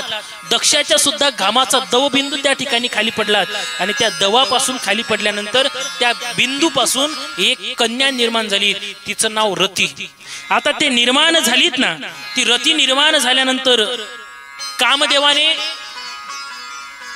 ब्रह्मदेवाने जो शाप दिला, कामदेव सांगायला लागला, बाबा तुम्ही जे मला काम दिलत ना त्या कामाचं मी फक्त महत्व जाणत होतो, मी तो प्रयोग करत होतो, त्याला तुम्ही मोहित झालात, माझा काय दोष आणि मला तुम्ही शाप कशाला दिलात. त्यावेळेला ब्रह्मराग शांत झाल्यानंतर त्याने त्या कामदेवाचं आणि रतीचा विवाह लावून दिलात, लग्न लावून दिलं. इकडे ही जी सती आहे, क्षमा मागेल, ही जी संध्या आहे, ही संध्या आपल्या बापाने आपल्यासोबत वाईट भावनेने पाहिलं, वाईट दृष्टी आपल्यावर टाकली, याचा पश्चाताप तिला व्हायला लागला. म्हणून ही संध्या आता भगवान विष्णूचं तप करायला गेली आणि भगवान विष्णूचं तप करायला गेल्यानंतर त्या ठिकाणी तप केलं, साधना केली आणि साधनेच्या अंती भगवान विष्णू तिला संतुष्ट झाले, तिला प्रसन्न झाले आणि वर सांगितलं माझ्या वडिलांनी त्या ठिकाणी माझ्यासोबत असा घात केला, मला हा देह सोडून जायचा आहे, मला या देहात राहायचं नाही. पण भगवान परमात्म्याने सांगितलं, तू जरी हे तप करून मला देह संपवायचं सांगितलं असलं तरी सुद्धा या देहाच्या माध्यमातून तुला अमरत्व मी प्रदान करून देतो. नवे पुढल्या जन्मामध्ये तू सुंदर पतिव्रता म्हणून विख्यात होशील, असा आशीर्वाद सुद्धा दिलात. खरं सांगू, ही जी संध्या गेलीत ना, हिने देहत्याग केल्यात ना, हीच संध्या आपण संध्या काळला म्हणतो. भगवान विष्णूने तिला दिलेला एक आशीर्वाद आहे, त्या संध्येला आशीर्वाद दिला. तू ज्या कालावधीमध्ये साधना केली, तप केलं, त्या तपाच्या कालावधीमध्ये जो कोणी व्यक्ती साधना करतो, जो कोणी व्यक्ती तप करतो, जो कोणी व्यक्ती भगवत चिंतन करतो, त्याचं द्विगुणित पद्धतीने फळ त्या ठिकाणी मला प्राप्त होत असतं. म्हणून आपल्याला संध्याकाळच्या वेळेला कोणी हरिपाठ घेतात, कोणी हनुमान चालीसा, माता माऊल्या दिवे किती वाजता लावतात? 8 वाजता. मला सांगत जा बरं, मला माहित नाही आणि मला आता वयमानानं सुचत नाही. संध्याकाळच्या वेळेला जी साधना केल्या जातात ना, त्याच्या मागचं कारणच हे आहे, संध्या ही तीच संध्या आहे जिच्या नावावर याला संध्याकाळ म्हटले जाते. त्या कालावधीमध्ये माणसाने चिंतन केलं पाहिजे, नामस्मरण केलं पाहिजे, भक्ती कृती केली पाहिजेत, सगळ्या गोष्टी केल्या पाहिजेत. दिवसातून नाही काहीतरी झालं तरी चालेल, पण माणसानं मी कधी हे सांगत नाही लेखा कर्मकांडाचं, पण मी तुम्हाला आज एक देतोच कामाचं तुमच्या. देऊ ना तुमच्या कामाचं, सांगू ना. 100 घेऊन एक्स्ट्रा तुम्हाला कामाचं सांगतो. तुम्हाला लक्ष्मी वाढवायची आहे का तुमच्या घरात? लक्ष्मी पाहिजेत का तुम्हाला? मी तुम्हाला एक कारण सांगतो. आता कधी सांगत नाही पण सांगितलं पाहिजेत ना. एकदा सांगतो. तुम्ही काय करत जा, पिंपळाचं झाड पाहिलं का तुम्ही? पिंपळ मला वाटतं इथंच आहे ना. अरे इथं, अरे काय बगल में छुरी झाला. आता इथं तुम्हाला फार महत्वाचं आहे.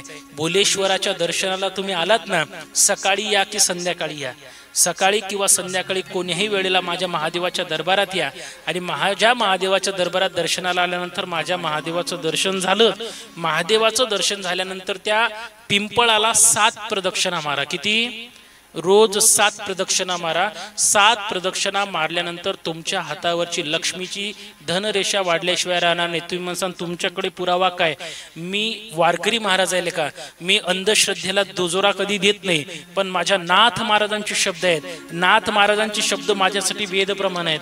नाथ महाराज म्हणतात, जेथवरी सुवर्ण अश्वत्थ नित्य पूजलिया स्वस्त प्रदक्षिणा केलिया सप्त त्याची नित्य लक्ष्मी प्राप्त होईल. मी हातावरची नाही दाखवत माझ्या, जळसांना तुम्ही माझी लक्ष्मी पाहिली तरी त्याची नित्य लक्ष्मी प्राप्त होईल. नाथ नामदेव महाराज, क्षमा मागेल, एकनाथ महाराजांचं प्रमाण आहे. एकनाथ महाराजांची ओवी आहे. म्हणून मी प्रमाणाबद्ध या ठिकाणी सांगेल. म्हणून माणसांना नित्य संध्याकाळच्या वेळेला किंवा सकाळच्या वेळेला 7 प्रदक्षिणा त्या ठिकाणी वडाला मारायच्या, पिंपळाला मारायच्या. तसे ते 3 वृक्ष असले त्याला सुद्धा चालतात, पण वडाला वर्षातून एकदाच मारतात ना. हा, वडापाव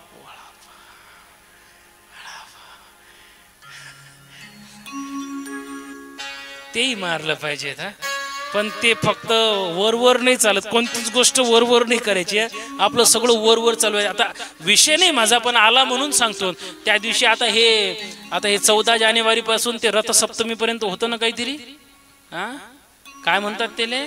हा, वान नाही त्या कार्यक्रमाले, वानात नसते पण वानाच्या कार्यक्रमाले. इकडचं नाही सांगत बरं, मी तिकडचं सांगतो. तिकडून आलो, या 3 दिवस राहा लागते इथं आणखी. ते चालले होते ताट घेऊन जाता जाता तो बिचारा आला. दुपारची वेळ, बाहेरून आला, दुकानातच गेले होते. दुकानातून आल्यानंतर मी बस, साधू लोक फार लक्ष ठेवतात इकडे तिकडे, म्हणून आमच्या पुढे तरी निदान चुका नका करतो. जिजा ऐकून घ्या. झालं असत की तो त्या बाई, का ग कुठं चालली? कुठं नाही म्हणे, मी वानाच्या कार्यक्रमाला चालली. हा म्हणे, मी आता चालू थकून, माझ्यासाठी थोडंसं चहा करणं. चहा करणं म्हटल्यानंतर काही वावगं बोलला काय? काय रे आलं म्हणे, तुमचं मधातून मोड असते, मी तर तिकडे. सांगा आता, त्याचं नाव घ्यायला तिकडे चालली, त्याचं मधात मळ काढतो. काय म्हणायचं याला? काय म्हणायचं या गोष्टीला? अरे ज्याच्या आयुष्य वाढ होण्यासाठी आपण जातो, त्याच्यासोबत जर आपण वरून चांगलं बोलत नसू, आतून जिव्हाळा नसेल, मग वरून काय भक्ती केली, काय ते करायचं. प्रेम युक्त अंतःकरण असणं महत्वाचं आहे. असोत मी ते सांगत होतो. त्या संध्येच्या नावावर ही संध्याकाळ पडलीत आणि ती साधना करायला लागलीत.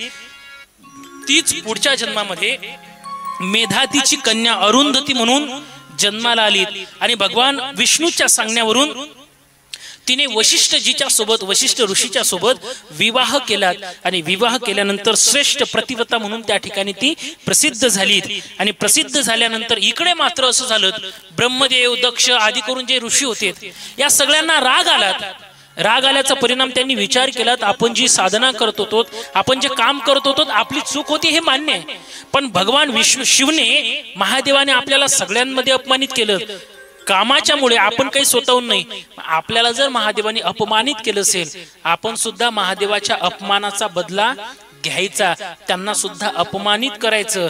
त्यांना अपमानित करायचं म्हटल्यानंतर मग काय करायचं, सर्व मिळून त्या ठिकाणी एकत्र आल्यानंतर काहीतरी उपाय शोधायला लागलेत.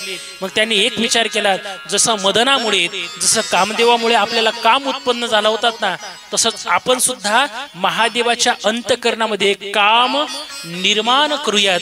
आणि काम निर्माण करूयात या उद्देशाने त्यांनी कामदेवाला रतीला हजर राहण्यासाठी सांगितलं. त्यांनी अनेक माझ्या महादेवावर प्रयत्न केलेत, अनेक काम वासना सोडण्याचा प्रयत्न केला, पण ते सर्वच सर्व विफल ठरलेत. कामावर त्या ठिकाणी माझ्या महादेवाने विजय मिळवला. कामावर विजय मिळवता आला पाहिजेत. संत साधू महात्मे जे काही आतापर्यंत आहेत ना, हे साधू संत महात्मे अंतःकरणामधल्या काम क्रोधावर विजय मिळवतात. काम क्रोध बंदी खानी, तुका म्हणे दिले दोनी, इंद्रियाचे धनी आम्ही झालो गोसावी. गोसावी म्हणजे गोसावी हा शब्द अपभ्रंशित आहे. खरा शब्द आहे गोस्वामी. गोस्वामी, गोनाम इंद्रिय, इंद्रियाचे स्वामी जे या नाम गोस्वामी. पण आपण गोस्वामी नाही, आपण गोसावी म्हणतो. गोसावी नाही, आता काही काही गोसाई म्हणतात. अपभ्रंशित शब्द असतात ते, पण खरा अर्थ गोस्वामी आहे. आणि इंद्रियावर निग्रह करणे, इंद्रियाला अंतःकरणाला त्या ठिकाणी थांबून ठेवणे, आपण म्हणेल त्या पद्धतीने वागवणे, या नाम गोस्वामी. तर अशा पद्धतीने त्या ठिकाणी कामाला निर्माण करण्यासाठी अनेक प्रयत्न केलेत, पण मग त्या ठिकाणी ते विफल ठरल्यामुळे हे सगळेचे सगळे दक्षाच्या जवळ गेले. आणि दक्षाच्या जवळ गेल्यानंतर दक्ष आता त्या जगदंबेची आराधना करायला लागलात. त्यांनी विचार केला, आपण जर समजा त्या ठिकाणी आपल्याला जर महादेवाला काम निर्माण करायचं असेल, तर तो काम निर्माण करण्यासाठी आपल्यालाच काहीतरी सायास करावे लागेल. आणि मग तो सायास करावे लागल्यासाठी त्यांनी विचार केला, एखादी मुलगी घरी जन्माला आली पाहिजे. आणि मग त्या मुलीचा त्या ठिकाणी आपण शिवजीला देऊ. याच्यासाठी दक्ष आणि दक्षाची पत्नी असिकनी माता या दोघांनी माता जगदंबेची आराधना सुरू केली.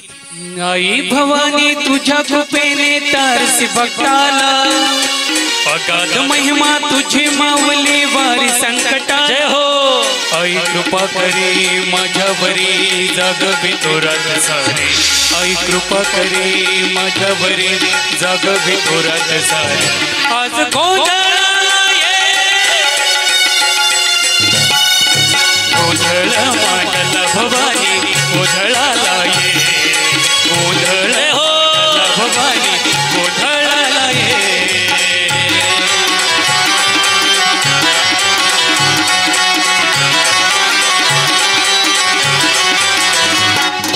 आई भवानी तुझ्या कृपेने तारसी भक्ताला, अगाध महिमा तुझी माऊली वारी संकटाला. आई कृपा करी माझ्यावरी जागवी तोरात सारी. आई कृपा करी माझ्यावरी जागवी तोरात सारी. आज गोंधळाला ये, गोंधळ मांडला भवानी, गोंधळाला ये. गोंधळ मांडला भवानी, गोंधळाला ये.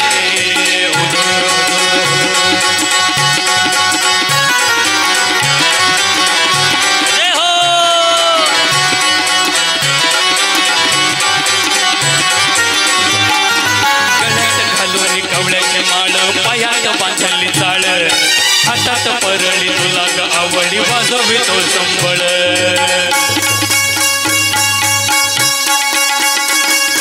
गळ्यात घालून कवड्यातले माळ, पायात घातली बाण. शिवशंभो. हातात परळी तुला ग आवडी वाजवी तो संबळ. जगत्या ज्वालेतून आली तूच जगत माता, भक्ती दाटून येते आई नाव तुझे घेता. आई कृपा करी माझ्यावरी जागवी तोरात सारी. आई कृपा करी माझ्यावरी जागवी तोरात सारी. आज गोंधळाला ये, गोंधळ मांडला भवानी, गोंधळाला ये. गोंधळ मांडला भवानी, गोंधळाला ये.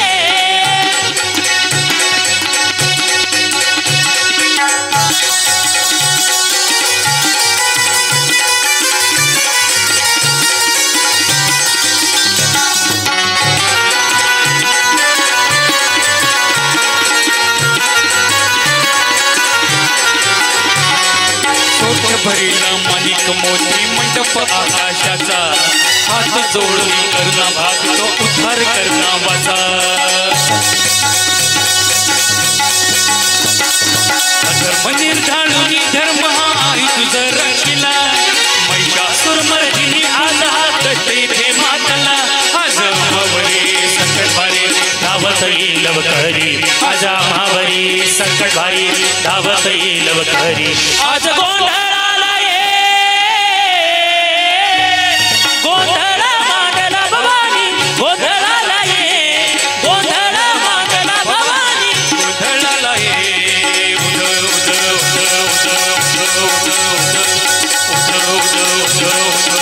सदा नंदिता बोल भवानी माता की नमः पार्वती पते हर हर अरे सगळ्यांना टाळ्यात वाजवा एकदाच अरे हरिभक्तीचा आनंद आहे राजा आईचा जागर करणं महत्वाचं आहे आईला जाग करायचं असतं त्या जगदंबेचं स्मरण केलं असिकनी मातेने आणि त्या ठिकाणी दक्षाने आणि ते स्मरण करण्याचा परिणाम असा झाला बघा त्या ठिकाणी जगदंबा प्रकट झाली जगदंबा प्रकट झाल्यानंतर जगदंबेने सांगितलं मी तुझ्या भक्तीवर संतुष्ट झालेले आहेत काय हवंय सांग त्यांनी सांगितलं जन्म घ्यायला पाहिजेत माझ्या उदरी तू यायला पाहिजेत त्यावेळेला त्या जगदंबेने एकच सांगितलं दक्षा तुझ्या घरी मी जन्माला येईल खरी पण जर का समजा तुझ्या हातून माझा जर अपमान झालात ना माझा जर अनादर झाला तर मी तू दिलेल्या शरीराचा त्याग करेल असं म्हटल्यानंतर तिने सांगितलं प्रत्येक सर्गामध्ये म्हणजे प्रत्येक कल्पामध्ये मीच तुझी कन्या होईल व शिवपत्नी होईल असं त्या ठिकाणी तिने वरदान सुद्धा दिलं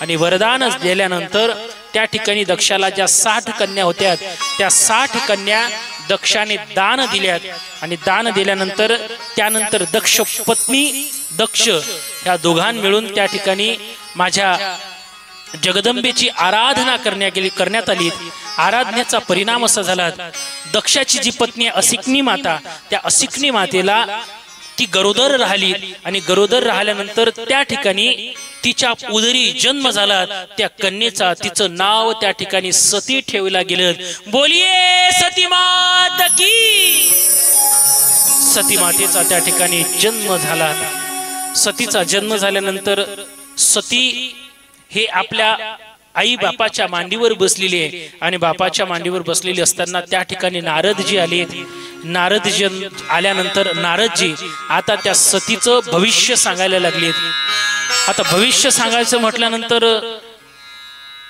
भविष्य सांगायला लागलेत तुझा जन्म शिवजीच्या भक्तीसाठी झालेला आहे तुझा जन्म त्या ठिकाणी महादेवाला प्राप्त करून घेण्यासाठी झालेला आहे याच्यासाठी सती तू त्या भगवंताची आराधना कर त्या भगवंताची साधना कर बघा भविष्य सांगणं अत्यंत महत्वाचं आहे पण भविष्य ऐऱ्या गैऱ्या नथू कैऱ्यानं सांगू नये कोणाजवळ पाहू नये कोणाकडे सुद्धा पाहू नये भविष्य शास्त्र सुद्धा एका जाणकार व्यक्तीकडे पाहिलं पाहिजे तुम्हाला मी सांगू का भविष्य शास्त्र खोटं आहे असं मी अजिबात म्हणत नाही भविष्य शास्त्र हे चांगलंच आहे भविष्य शास्त्र आपल्याला सजग करतं पण भविष्य शास्त्र आपलं भविष्य बदलू शकत नाही एवढं लक्षात घ्या भविष्य शास्त्र आपलं भविष्य बदलत नसतं भविष्य शास्त्र फक्त आपल्याला भविष्य सांगतं बदलण्याची जबाबदारी आपली असते बघा तुम्हाला माझं बोलणं कळतंय का जसं एखाद्या वेळेला तुम्ही दवाखान्यात गेल्यानंतर दवाखान्यामध्ये हॉस्पिटलमध्ये गेल्यानंतर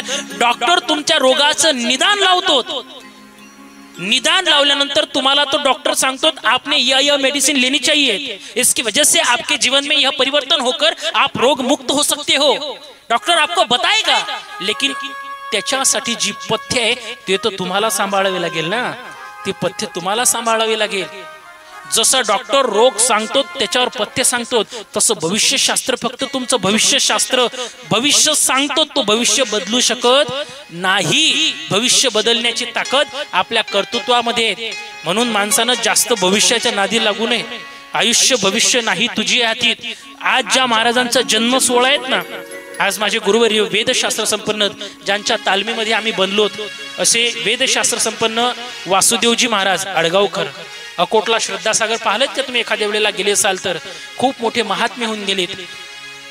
त्या महात्म्यांनी आतापर्यंत त्यांच्याकडे जर कोणी लग्नाचं साखळं घेऊन गेले की महाराज आमच्या मुलीचं या मुलाचं लग्न लावायचं आहे, तारीख सांगा. महाराजांना दिसत होती ती तारीख देत होते, त्यांना वाटत होती ती वेळ देत होते, पण ते वेळ देत असताना, तारीख देत असताना ती लग्नाची तिथ असोत वा नसोत, त्यांचा कोण्याच दिवशी आजपर्यंत त्या लग्न झालेल्या लोकांची कधी फारकती झाली नाही, कधी त्या ठिकाणी त्यांचे लग्न मोडले नाही आणि त्यांना काही त्रास झाला असं सुद्धा झालं नाही. अवेळामध्ये सुद्धा केलेलं. मी बघा माझा बोलण्याचा हेतू काय, त्याच्या मागे त्यांची साधना आहे, त्यांच्या मागे त्यांचा श्रेष्ठपण असेल तो भाग वेगळा. पण महाराज म्हणतात आयुष्य भविष्य नाही तुझे हातीत. भविष्य जाणता येतं, बदलवता येत नाही. प्रारब्ध बदलवण्याची ताकद फक्त आणि फक्त एकात आहे, ते म्हणजे भगवंताचं नाव. त्याच्यामध्ये प्रारब्ध बदलल्या शक्ती एरवी नाही. भविष्य पाहायला पहिले तर आम्ही पाहायचो, भविष्य पाहायचं म्हटलं की मग फार भारी जाते ते. हे जर लोकांना माहीत पडलं ना भविष्य, मग आमचा आरामही करणं कठीण होते. इतका आराम मग काय करायचं, आराम करायचं काय? लोक एकदा माहीत पडलं महाराज भविष्य सांगणार आहे, काही लोक कथा सोडून दिल्या आणि ह्याच सुरू गोष्टी केल्या तर ह्याच गोष्टी सुरू केलेल्या आहेत. राहिलं त्याला माहित आहे. मी शपथ सांगतो मातांनो, मी जर ठरवलं ना जिजा इथं पैसा काढायचा, इथं जर पैसा काढायचा असं जर मी ठरवलं ना, एका माता माऊली सोबत जर बोलायला लागलो की नाही, ताई तुमचा स्वभाव फार चांगला आहे, तुम्ही फार कष्ट करता, पण तुम्ही कष्ट करत असताना त्या कष्टाचं चित होत नाही. ताई तुम्ही एवढी मेहनत करता पण तुमचं कोणी नाव कळत नाही. ताई तुम्ही मेहनत खूप घेता पण तुमच्या हाताला यश नाही. ताई थोडीशी पूजा करायला लागते, तुमचं सगळं चांगलंच होते. इमानदारीनं सांगतोतले का, इमानदारीनं सांगतो नाही. जर एक पूजा करून तुमच्याकडून 1000 रुपये काढलेत नावाचा आगलाव्या नाही. मला असं फसवून नाही करायचं रे कोणासोबत, नाही असं फसवायचं कोणाला. काय वाटतं तुम्हाला कोणाला फसवून काय मिळतं? माता माऊल्या सहज काढूनही देतात, कारण प्रत्येक जण असा आहे तो संकटानं झुंजलेला आहे. प्रत्येकाच्या जीवनात कुठली ना कुठली पीडा असते, कुठली ना कुठला व्यत्यय असतो. आणि अशा वेळेला आपण ज्या वेळेला बोलतो ना, त्या लोकांना असं वाटतं खरंच जर महाराजांच्या या कृत्यामुळे या कार्यामुळे जर आपलं भलं होत असेल तर काय हरकत आहे. अशा कारणामुळे लोक 1000 नाही 2000 द्यायला तयार होतात. पण मी तुम्हाला सांगू का, त्या लोकांचं तर काही वेळामध्ये त्या ठिकाणी पातक नाहीच होईल, पण तो दोष मात्र समोरच्याला लागतो. म्हणून मला इमानदारीने सांगतो, मला मेहनतीचं हवंय, कष्टाचं हवंय, आयतं नको. भविष्य सांगायला वेळ लागत नाही. भविष्य सांगायचं असलं तर क्षणात भविष्य सांगू शकतो. सांगू काय आता? सांगू का? सांगतोच ना तुम्हाला भविष्य. अरे फुकट सांगतो, टेन्शन ना घेऊ. हात वर करा, फक्त उजवा, सगळे हात वर करा, उजवा. वा मला दिसला पाहिजे असा करा हात वर. मी घाबरू नका, मी काही खराब नाही सांगत तुम्हाला, खरंच भविष्य सांगतो मी. आता मी हे झालो तुमच्यावर, काय म्हणतात त्याला, संतुष्ट झालोय. हात वर करा करा करा करा करा पटकन. काही भिऊ नका. मी काही असं काही तुम्हाला वाटेल महाराज मी तुम्हाला खरंच भविष्य सांगतोय, नाही महाराज म्हणेन बा आम्हाला असंच हिनवायचं होतं का महाराजने. केलेत ना हातवर करा. नाही खरं विनोद नाही करा, हातवर करा. मी तुम्हाला तुमचं भविष्य सांगतो काय, खरंच करा, खरंच करा. करा हात सगळ्यांनी वर, सगळ्यांनी हात वर करा. केले? आता सगळ्यांनी हात वर केल्यानंतर फक्त अशी एक मूठ मारा. केली? हे तुमचं भविष्य आहे. तुम्ही म्हणसान काय सांगितलं? तुमचं भविष्य तुमच्या हातात आहे, तुमच्या हातात आहे. तुम्ही जसं जसं कर्म कराल तसं तसं तुम्हाला भोगावं लागेल. जगी जीवनाचे सार घ्यावे जाणून सत्वर. जगी जीवनाचे सार घ्यावे जाणून सत्वर. जैसे ज्याचे कर्म तैसे फळ देतो ईश्वर. जैसे ज्याचे कर्म तैसे फळ देतो ईश्वर. जगी जीवनाचे सार घ्यावे जाणून सत्वर. जगी जीवनाचे सार घ्यावे जाणून सत्वर. जैसे ज्याचे कर्म तैसे फळ देतो ईश्वर. जैसे ज्याचे कर्म तैसे फळ देतो ईश्वर.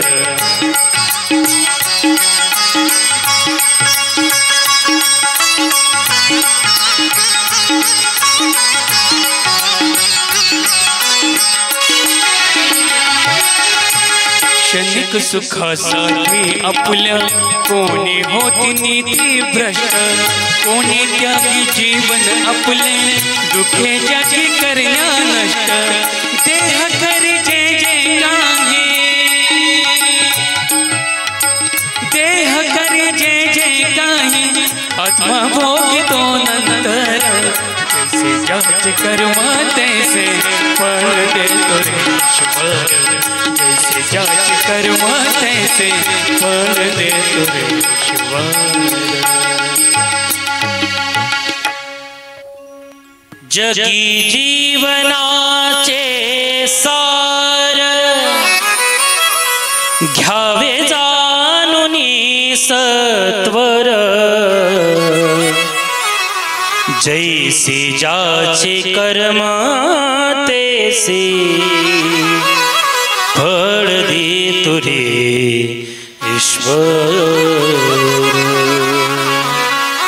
अरे जसं आपलं कर्म तसं आपल्याला फळ मिळेल.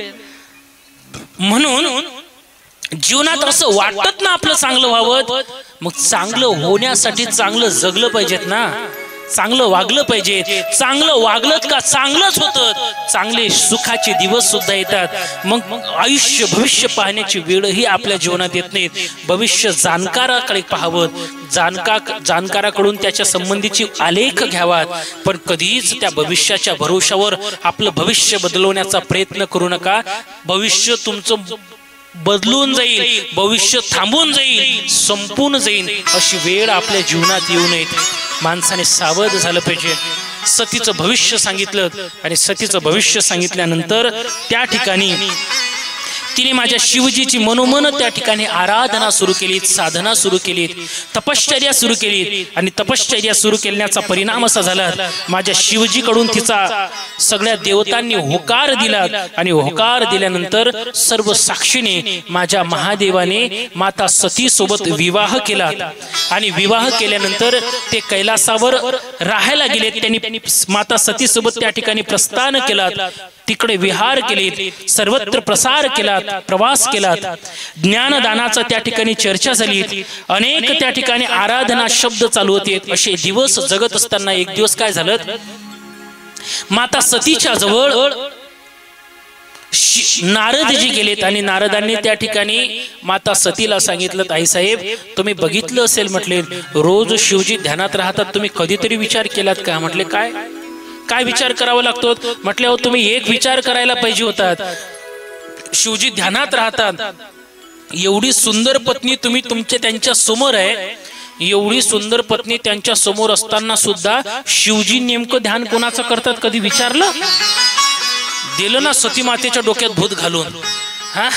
भूत घालून दिल्यानंतर ते शेवटी स्त्रीच नामक सती मातेला राग आला. माता सती म्हणायला लागली, तो प्रभू उठा. म्हणे काय काय झालं अचानक? असे नाही म्हटले, मला विचारायचंय. म्हटलं काय? कोण आहे म्हणे तुमच्या मनात सांगा. मनात? अरे म्हटले मला सांगा. म्हणे हे आग लावे धंदे केले कोण ते सांग मला पहिले. काय करावं राजा, आमचा आडनाव बदनाम आहे हो, आमचा आडनाव बदनाम आहे. लोक दिवस रात्र असेच धंदे करतात, त्याला कोणीच म्हणत नाही. आम्ही सगळे बदनाम. असे किती कळी लावणारे असतात, किती आगा लावतात याच्या घरात त्याच्या. हा घरात सगळं चांगलं चालू असते बरं, बस अशी सून जर कामं करत असली आणि एखाद्या वेळेला सासू काही बाहेर गेली, काही आग लावे धंदे कसे करतात काही त्याला वेळ लागत नाहीत. सुनीला विचारतात, का ग कुठे गेली तुझी सासू? त्या गेल्या माहेरी. हो काय, काल गेली ना? मग कधी? 2-3 दिवसानं. काची 2-3 दिवसानं? येईन 5-6 दिवसानं. म्हणजे येऊ द्या ना. नाही तुला सांगू काय, तुझ्या सासूचा हा स्वभाव आहे, तू अशीच आहे पहिल्यापासून. लावली आग, टाकलं तेल त्याच्यात, काही गरज आहे काय? मी म्हणतो चांगलं चालू आहे ना, विनाकारण नाही सहन होत कोणाला. अशा अनेक त्या ठिकाणी वृत्त्या असतात. असोत सती म्हटलेत, मला ते नका सांगू, पहिले तुम्ही ध्यान कोणाचं करता ते सांगा. महादेव म्हटलेत, अगं मी माझ्या भगवंताचं ध्यान करतो. भगवंताचं ध्यान करतो म्हटल्यानंतर मी जो प्रसंग त्या दिवशी सांगितला तो सती नव्हे पार्वती जन्मातला होता, पण आता हा सती जन्मातला पहिला प्रसंग सती म्हटलीत. मग तुमच्या जर देवाचं ध्यान करतात तर त्या देवाची कथा मला ऐकायची आहे, त्या देवाची मला कथा ऐकवा. ते म्हटलेत मग कथा जर ऐकायची असेल, मी जरी देव असेल पण कथा संतांच्या मुखारविंदातून ऐकली पाहिजे.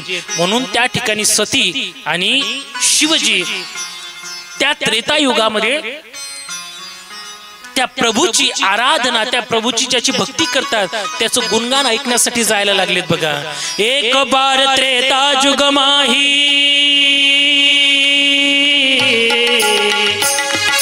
शंभु गए कुंभगर सिपाही संग सती जग जननी भवानी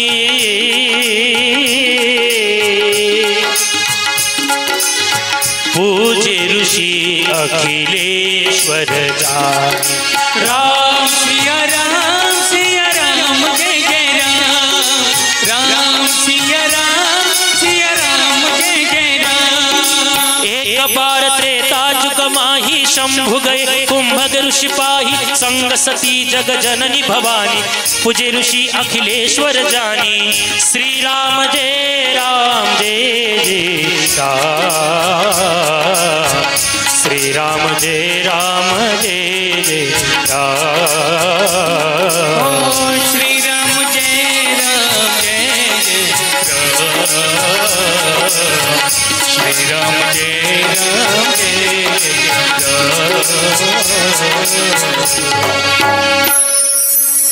गोसावी तुलसीदासांनी वर्णन केलेलं आहे. एक बार त्रेता युगम आहेत, एकदा त्रेता युगामध्ये शंभू आणि माता गिरिजा सती हे कथा ऐकण्याच्यासाठी गेल्या आणि कथा ऐकल्याला गेल्यानंतर त्या ठिकाणी अगस्त्य ऋषीच्या मुखारविंदातून त्यांनी माझ्या रामप्रभूचं दिव्य चरित्र श्रवण केलं. ते दिव्य चरित्र श्रवण केलं आणि ते दिव्य चरित्र श्रवण केल्यानंतर माता सती व शिवजी चरित्र ऐकून पुन्हा आपल्या कैलासामध्ये आपल्या निवासस्थानी जात होते. आपल्या निवासामध्ये ठिकाणावर जात असताना माझ्या महादेव राहिले आणि अचानक मोठा जयघोष केला. सच्चिदानंद भगवान की. तुम्हाला जसा प्रश्न पडला मध्येच महाराजनं कसं काय म्हटलं, तसं सतीला प्रश्न पडला प्रभूनं अचानक जयघोष कसा काय केला. विचार लागलं धनीच ना, नाही मराठीमध्ये त्याला मिस्टर म्हणतात, हजबंड. प्रभू कशाचा जयघोष केलात तुम्ही. शिवजी सांगतात, अगं सती, ज्या प्रभूचं दिव्य चरित्र आपण श्रवण करून आलोत ना, त्या प्रभूचं मला दर्शन झालं म्हणून त्या प्रभूला जयघोष केलात. म्हटले कुठे आहे तुमचे प्रभू. त्यावेळेला शिवजीने दाखवलं. बघ म्हटले सती ते आहेत म्हटल्यानंतर माझे रामप्रभू समोर होते, लक्ष्मणजी सोबत आहेत आणि लक्ष्मणजी रामप्रभूच्या मुखारविंदातून शब्द ऐकायला येत होते, हाय सीते हाय सीते हाय सीते. आता हे सीता शब्द ऐकत असताना सती म्हणायला लागली, प्रभू ते तर माता सीतेचा आवाज देत आहेत, त्या पत्नीला आवाज देत आहेत. मग पत्नी प्रेमामध्ये धुंद झालेले तुमचे दैवत कसे काय, ते भगवान कसे काय असू शकतात. त्यावेळेला सतीला शिवजी म्हणायला लागलेत, ए सती, तुझ्या मनात जर संशय असेल ना, जो तुम्हारे मन अति संदेहू तै किन जाई परीक्षा लेऊ. तुझ्या मनात जर संशय असेल तर जा म्हटले त्यांची परीक्षा घे म्हटल्यानंतर माता सती माझ्या रामप्रभूची खऱ्या अर्थाने परीक्षा घेण्याच्या उद्देशाने गेल्या आणि त्या गेल्या तर तशा नाही गेल्या. त्यांनी काय केलं, रूप बदललं.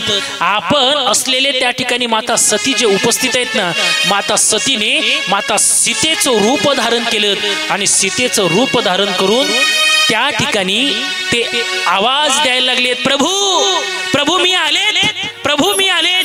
आता प्रभू मी आलेत असं त्यांनी ज्या वेळेला आवाज त्यांना दिलात ना, तो आवाज देण्याचा परिणाम असा झाला, प्रभूच्या लक्षात आलं की हे माझी मजा घेण्याचा प्रयत्न करतेच आहेत म्हटल्यानंतर माझ्या प्रभूने मागे पाहिलं आणि मागे पाहिल्याबरोबर माता सतीरूपी सीताला म्हणायला लागले, आई तुम्ही एकट्याच आलात, बाबा कुठे आहेत. हे म्हणता बरोबर माता सतीचं जे नाटक आहेत ना ते उघडं पडलं. ते त्यांनी जी क्रीडा केली होती, जे नाटक केलं होतं ते खऱ्या अर्थाने उघड झालं. पार्वती जब सीता बने जय श्री राम के सम्मुख आए।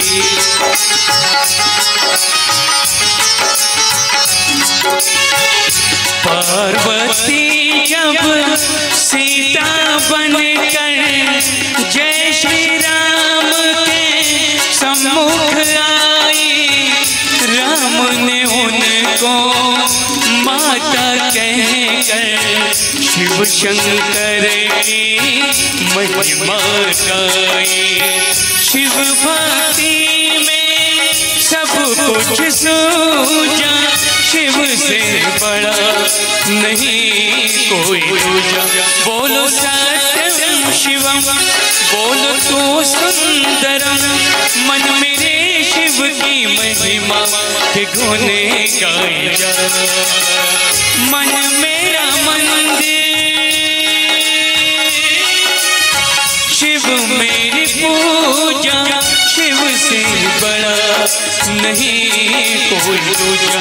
बोलो सत्यम शिवम, बोलो तो सुंदरम, मन मेरे शिव की महिमा के गुने गाए जा। मन मेरा मंदिर, शिव मेरी पूजा। मन मेरा मंदिर हो,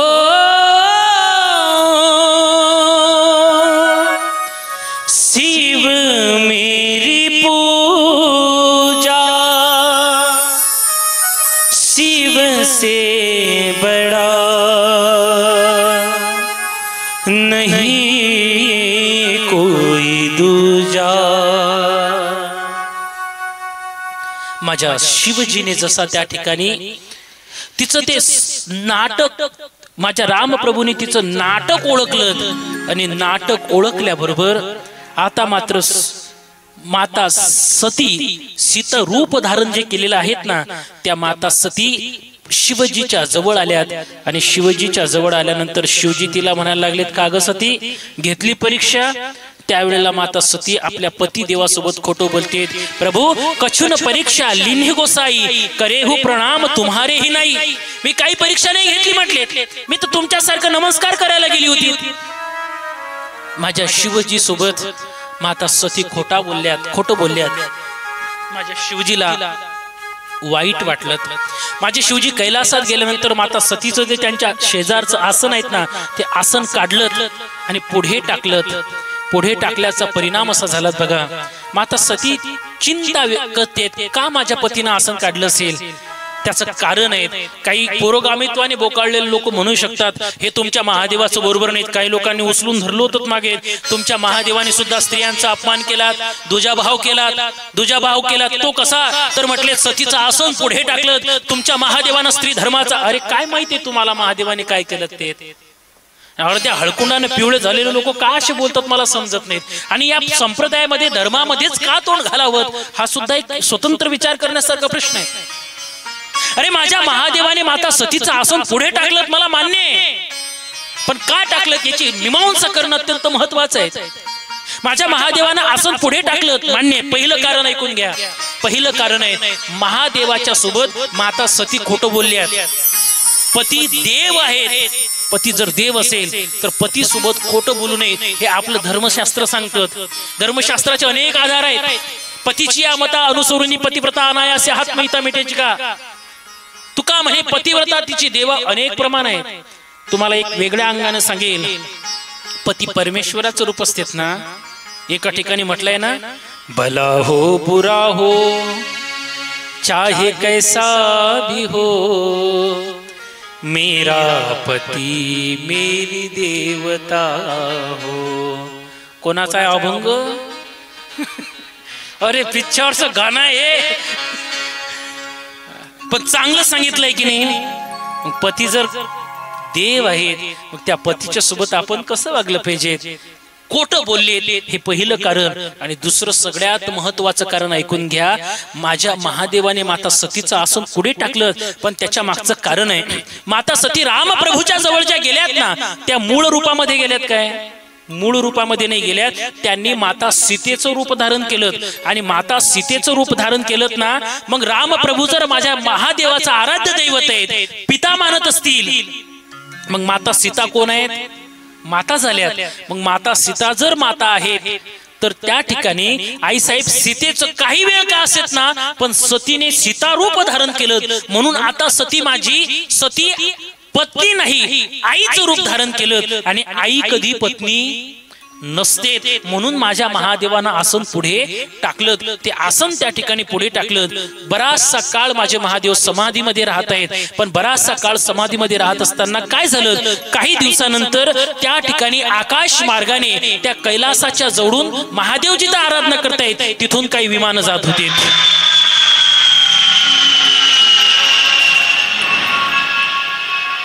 आता हे सगळे विमान त्या ठिकाणी तिथून जाऊन राहिले, त्या ठिकाणी त्यांचा प्रवास चालू आहे. बरं, काही काही विमानं दुरून जात होते, नवल नाही, पण काही काही लोक जे देवतांचे जे प्रायव्हेट लोक होते की नाही, घरचे गळगंज, ते हेलिकॉप्टर घेऊन ते तिथून जात होते. ते तिथं जात नव्हते, ते विनाकारण जाणून माता सती जिथं बसलेले तिथून घेऊन जात होते. माता सतीनं पाहिलं आज जास्तच विमानं उडून राहिले नाही का, जास्त विमानं उडून राहिले. माता सती एका गंधर्वाच्या सोबत चर्चा करण्यासाठी काही त्या देवी देवता जात होत्या, त्यांना आवाज दिला. त्यांना सांगितलं, ए थांबा, कुठं चाललात तुम्ही एवढे लगबगीने, एवढ्या गडबडनं? ते म्हटले, तुला माहिती नाही? म्हटले, काय झालं? तुम्हाला चिठ्ठी नाही? म्हटलं, काय झालं? अरे म्हटलं, काय तुला चिठ्ठी नाही? म्हटले, काय झालं? अगं म्हटले, तुझ्या वडिलांच्या घरी मोठा यज्ञ ठेवलेला आहे आणि तुझ्या वडिलांच्या घरी यज्ञ असून तुला आमंत्रण नाही. म्हटले, तुला माहिती नाही? आता काही गरज होती काय तिच्या घरी जायची, तिला सांगायची ती यज्ञ आहे, तुला चिठ्ठी नाही का? तुम्हाला सांगूत का, काही काही लोकांचा हा स्वभाव होऊन गेलाय. त्यांना जाणून हे काळ्या करायला, मी तर मगाशी बोलून गेलो हो, आमचं आडनाव आगलावेत, यांना धंदे करावे वाटतात नाही लोकांना असे. मग अशासाठी हे काय करतील हे सांगता येत नाही. मग ते जाणून सतीच्या जवळ गेले आणि तिला हिनवण्यासाठी, चिडवण्यासाठी बोलायला लागलेत. काय झालं बघा, अनेक ठिकाणी असंच होतं. एखाद्या वेळेला व्यावहारिक जीवनामध्ये आपण तुम्ही बघा, एखाद्याच्या घरी जर लग्न वगैरे असलं ना, मग लग्न असले त्यांना माहिती आहे की बऱ्याच ठिकाणी भावकीत काही जमत नाही. अरे भावकीत जर जमत नसलं, पटत नसलं ना, मग एखाद्याच्या भावाच्या मुलीचं जर लग्न असलं, मग दुसऱ्या भावाचं पटत नाही की मग ते त्याला काही बोलावत नाही. त्याला न बोलावल्यामुळे मग हे काय करतात, त्या ठिकाणी ज्याच्या घरी पटत नाही त्याच्या घरी पहिले जातात, ज्याच्या घरी पटत नाही त्याच्या घरी पहिले जातात आणि त्याच्यासोबत पहिली सुरुवात होते. राम राम राम राम, लग्नाला आलतो, त्यालाही माहित आहे तू तसा काय रिकाम्या आयला बसला. बरं ठीक आहे ना, तुम्हाला नाही बोलावलं? झाली सुरुवात, घेतली माचीस हाती, काढली काळी, तुम्हाला नाही बोलावलं? अरे अरे अरे अरे, हे नव्हतंच करायला पाहिजे, त्या माणसाने बोलवायला पाहिजे होतं. काय झालं, भांडण नाही म्हणून? काय गरज आहे का तुला तेल टाकायची? पण इथून सुरुवात करतात आणि सगळं झाल्यानंतर मग हे चर्चा चालू आहे, भांडणं आहेत, हे आहे ते. मग त्याला म्हणायला लागतात, का मग तुम्ही आता गावात काही येणारच नाही? ते म्हटले, नाही येत नाही आम्ही गावात आता, कारण गावात आले तर तुम्हाला पाहुणे रावणे लय बोलतील, का तुम्ही इकडे कसे यायचे, लग्नात नाही इकडे कसे, तुम्ही घरातच राहणार ना? ते म्हटल्या, घरातच राहणार. मग असं करा म्हटले, तुमच्या घराच्या बाहेर गाडी ठेवलेली आणि तुमच्या दारात चपला, तेवढं रखवाली करजा. काय करावं आता, विनाकारण भांडणं लावून देण्याचे काम. हे देवता आलेत आणि सतीला सांगायला लागत, तुझ्या आई वडिलाच्या घरी येत नाही, तुला आमंत्रण नाही म्हटलेत म्हणजे काय? त्या ठिकाणी मग माता सतीने एक विचार केला, आपल्याला जर आमंत्रण नाही तर मग काहीतरी शोध घेतला पाहिजे. सतीने महादेवाला उठवलं आणि महादेवाला विनंती केली, प्रभू माझ्या वडिलांच्या घरी त्या ठिकाणी यज्ञ आहे आणि त्या यज्ञासाठी आपण गेलं पाहिजे. शिवजी म्हणतात, का ग तुला पत्रिका आहे का, आमंत्रण आहे का? आमंत्रण आहे का म्हटल्यानंतर त्या ठिकाणी सती म्हणते, आमंत्रण नाही आलं. मग आमंत्रण नाही सती, तर तू चालली कशी? याच्या मागचे अनेक कारण आहेत राजा आपल्याला, पण तो वेळेच्या अभावाने मी थांबून उद्याला तुम्हाला मी ते सांगेलही. पण मला सांगायचं आहे की सतीला विचारले तुला आमंत्रण आहे का, आमंत्रण आहे का म्हटल्यानंतर सती म्हटलेत नाही मला आमंत्रण नाही. मग म्हटले सती तुला माहिती नाही, आप नाही आदर नाही, नाही नैनो मी नीर, तुलसी उस घर मत जय्यो कंचन बरसत नीर. आपलेपणा नाही, जिवाळा नाही, प्रेम नाही, आपुलकीचं दोन शब्द बोलणं नाही, असं जर असेल ना तर त्या ठिकाणी सोन्याचा पाऊस जरी पडत असला तरी माणसानं जाऊ नये. जाऊनही तिथं माणसाने वाजव शांत चांगलं वाजव, करमयत नका वाजव. काय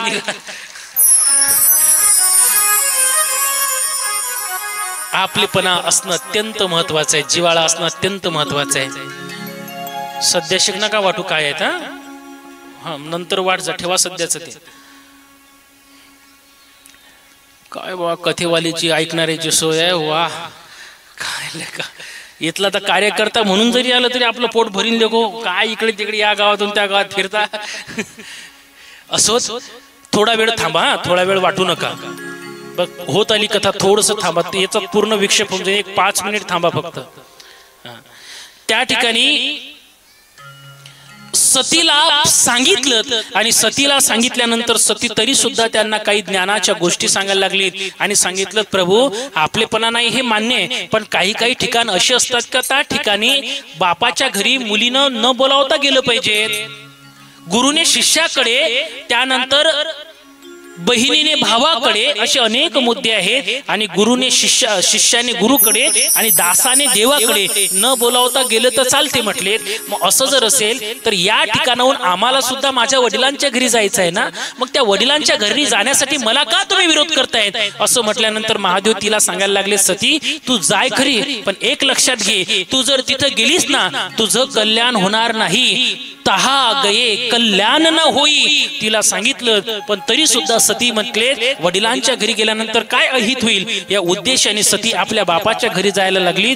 त्या प्रजापती पद त्याला प्राप्त झाल्यामुळे त्यांनी एक मोठा यज्ञ त्या ठिकाणी आयोजित केला. अनेक देशोदेशीचे साधू महात्मे त्या ठिकाणी बोलवून त्या ठिकाणी दक्षाचा यज्ञ त्या ठिकाणी चालू आहे. आणि या दक्षाचा यज्ञ त्या ठिकाणी चालू असताना सतीने शिवजीची आज्ञा घेऊन, तसा तर माझ्या महादेवाचा भोलेश्वराचा त्या ठिकाणी नकार होता,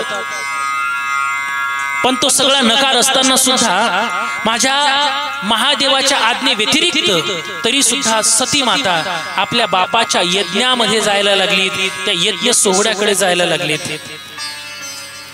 याचे यज्ञ मंत्र सुरू आहेत आणि अशा मंत्रामध्ये ज्या वेळेला सती आपल्या बापाच्या घरी निघाली, आपल्या बापाच्या कडे निघाली, सती रस्त्याने येताना एक विचार करते,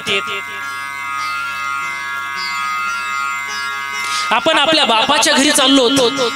आता जरी आपल्या बापाने आपल्याला पाचारण केलं नसलं, आमंत्रण दिलं नसलं ना, तरी सुद्धा आपण बापाच्या घरी गेल्यानंतर बाप आपल्याला नक्कीच त्या ठिकाणी प्रेम देईल, सन्मान देईल आणि त्या ठिकाणी जवळ सुद्धा करेल, हा विचार त्यांचा चालू आहे. आणि म्हणून सती आता आपल्या बापाच्या घरी निघाली.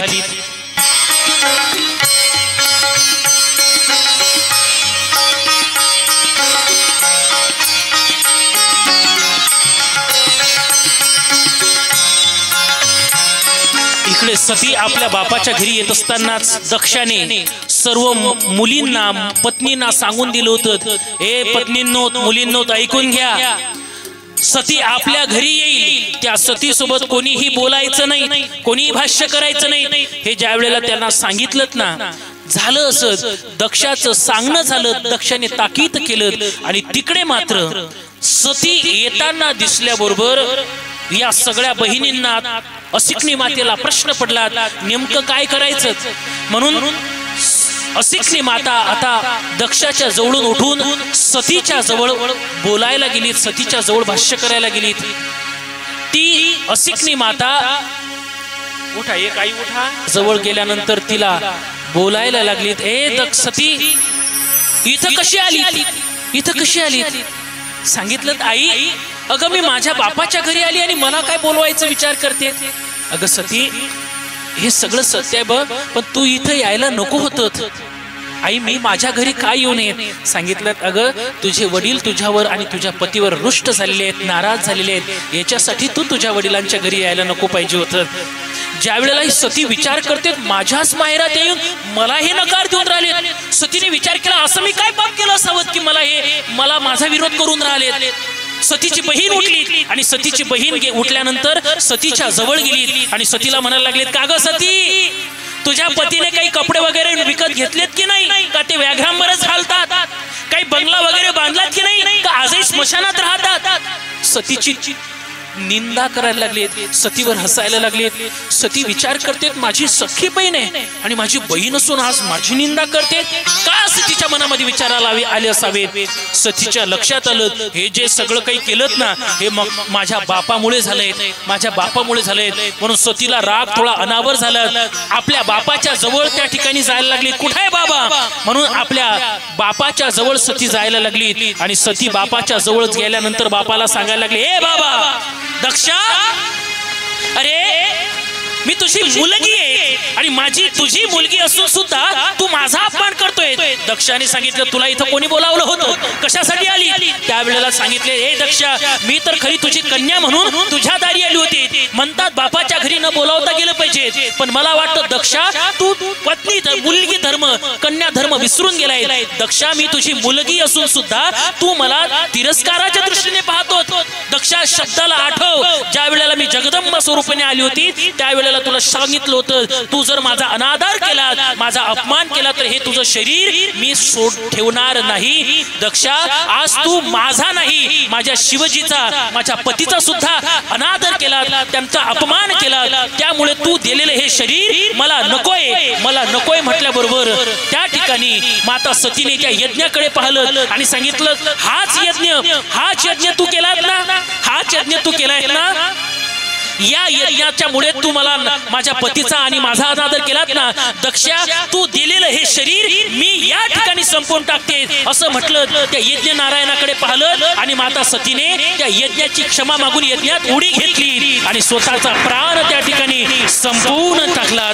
जसा संपवून टाकलात ना तिकडे मात्र माझ्या शिवजीला माय सांगण्यासाठी एक भक्त गेले आणि भक्त गेल्यानंतर माझ्या शिवजीला जसं माहिती पडलं की दक्षाच्या मुळे माझ्या मुलाचा त्या ठिकाणी माझ्या पत्नीने देह घालवला, देह गमावला असं जसं माहित पडलं लगेच माझ्या शिवजीने एक केस त्या ठिकाणी उपटलं, त्यांच्या डोक्यातली केस तोडलं आणि शिवजीने जसं त्यांच्या डोक्यातील केस तोडलं ना त्याच्यापासून एक वीरभद्र तयार झाला आणि तो वीरभद्र जसा तयार झाला ना तसाच तो वीरभद्र त्या यज्ञाच्याकडे धावून आला.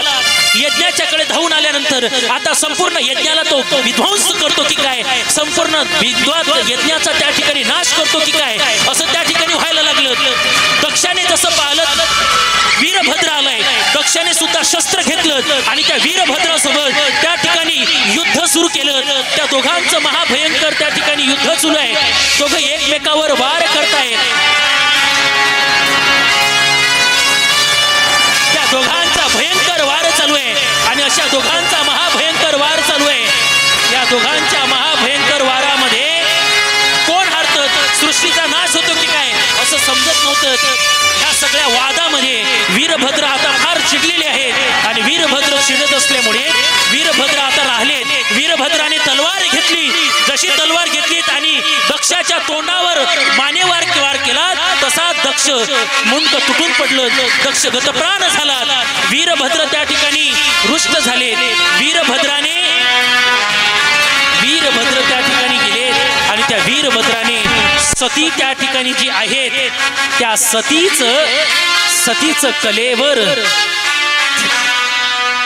त्यांचा विध्वंस केला, यज्ञाचा नाश केला, यज्ञ संपूर्ण टाकला आणि यज्ञ संपूर्ण टाकल्यानंतर त्या ठिकाणी वीरभद्र आता त्या सतीच्या जवळ गेले आणि त्या गेलेल्या सतीच्या जवळ जाऊन त्या सतीचं मेलेलं कलेवर आपल्या हातात उचललं आणि ते कलेवर घेऊन संपूर्ण सृष्टीमध्ये फिरायला लागलेत. माझ्या बोलण्याकडे लक्ष द्या म्हणजे असं विचारायचं काम नाही पडत. त्या सतीचं कलेवर घेतलं, त्या सतीचं मेलेलं कलेवर आपल्या हातात उचललं आणि ते कलेवर घेऊन संपूर्ण सृष्टीमध्ये फिरायला लागलेत. माझ्या बोलण्याकडे लक्ष द्या म्हणजे असं विचारायचं काम नाही पडत. त्या सतीचं कलेवर घेतलं, त्या सतीचं मेलेलं कलेवर आपल्या हातात उचललं आणि ते कलेवर घेऊन संपूर्ण सृष्टीमध्ये फिरायला लागलेत. माझ्या बोलण्याकडे लक्ष द्या म्हणजे असं विचारायचं काम नाही पडत. त्या सतीचं कलेवर घेतलं, त्या सतीला आपल्या जवळ घेऊन त्या सतीचं संपूर्ण कलेवर तो घेऊन संपूर्ण सृष्टीमध्ये फिरायला लागला. सर्व देवतांना चिंता पडली, आता जर दक्ष या ठिकाणी वीरभद्राचा राग शांत केला नाही तर संपूर्ण सृष्टीमध्ये हाहाकार होऊ शकतो. म्हणून सर्व देवतांनी माझ्या महादेवाची स्तुती केली, महादेवाचा राग शांत केला आणि महादेवाचा राग शांत झाल्यामुळे आता महादेव शांत झाले. जे तिचं धगधगतं शरीर पडलेलं होतं ते धगधगलं शरीर ज्योता मावाली माता ते ज्योत स्वरूपामध्ये त्या ठिकाणी प्रकट झाली, ज्वाला देवी नावाने प्रकट झाली आणि माझे महादेव पुन्हा त्या यज्ञाच्याकडे त्या दक्षाच्याकडे यायला लागले आणि त्या दक्षाच्या यज्ञाकडे येऊन स्वतःचा राग शांत झाल्यानंतर त्यांनी महादेवाने पुन्हा त्या दक्षाचा यज्ञ पूर्ण करण्याकरता आवाहन केलं. महादेवाचं सुद्धा आगमन होते. महादेवाची आराधना महादेवाची भक्ती केल्याने महादेव अगदी संतुष्ट झाले.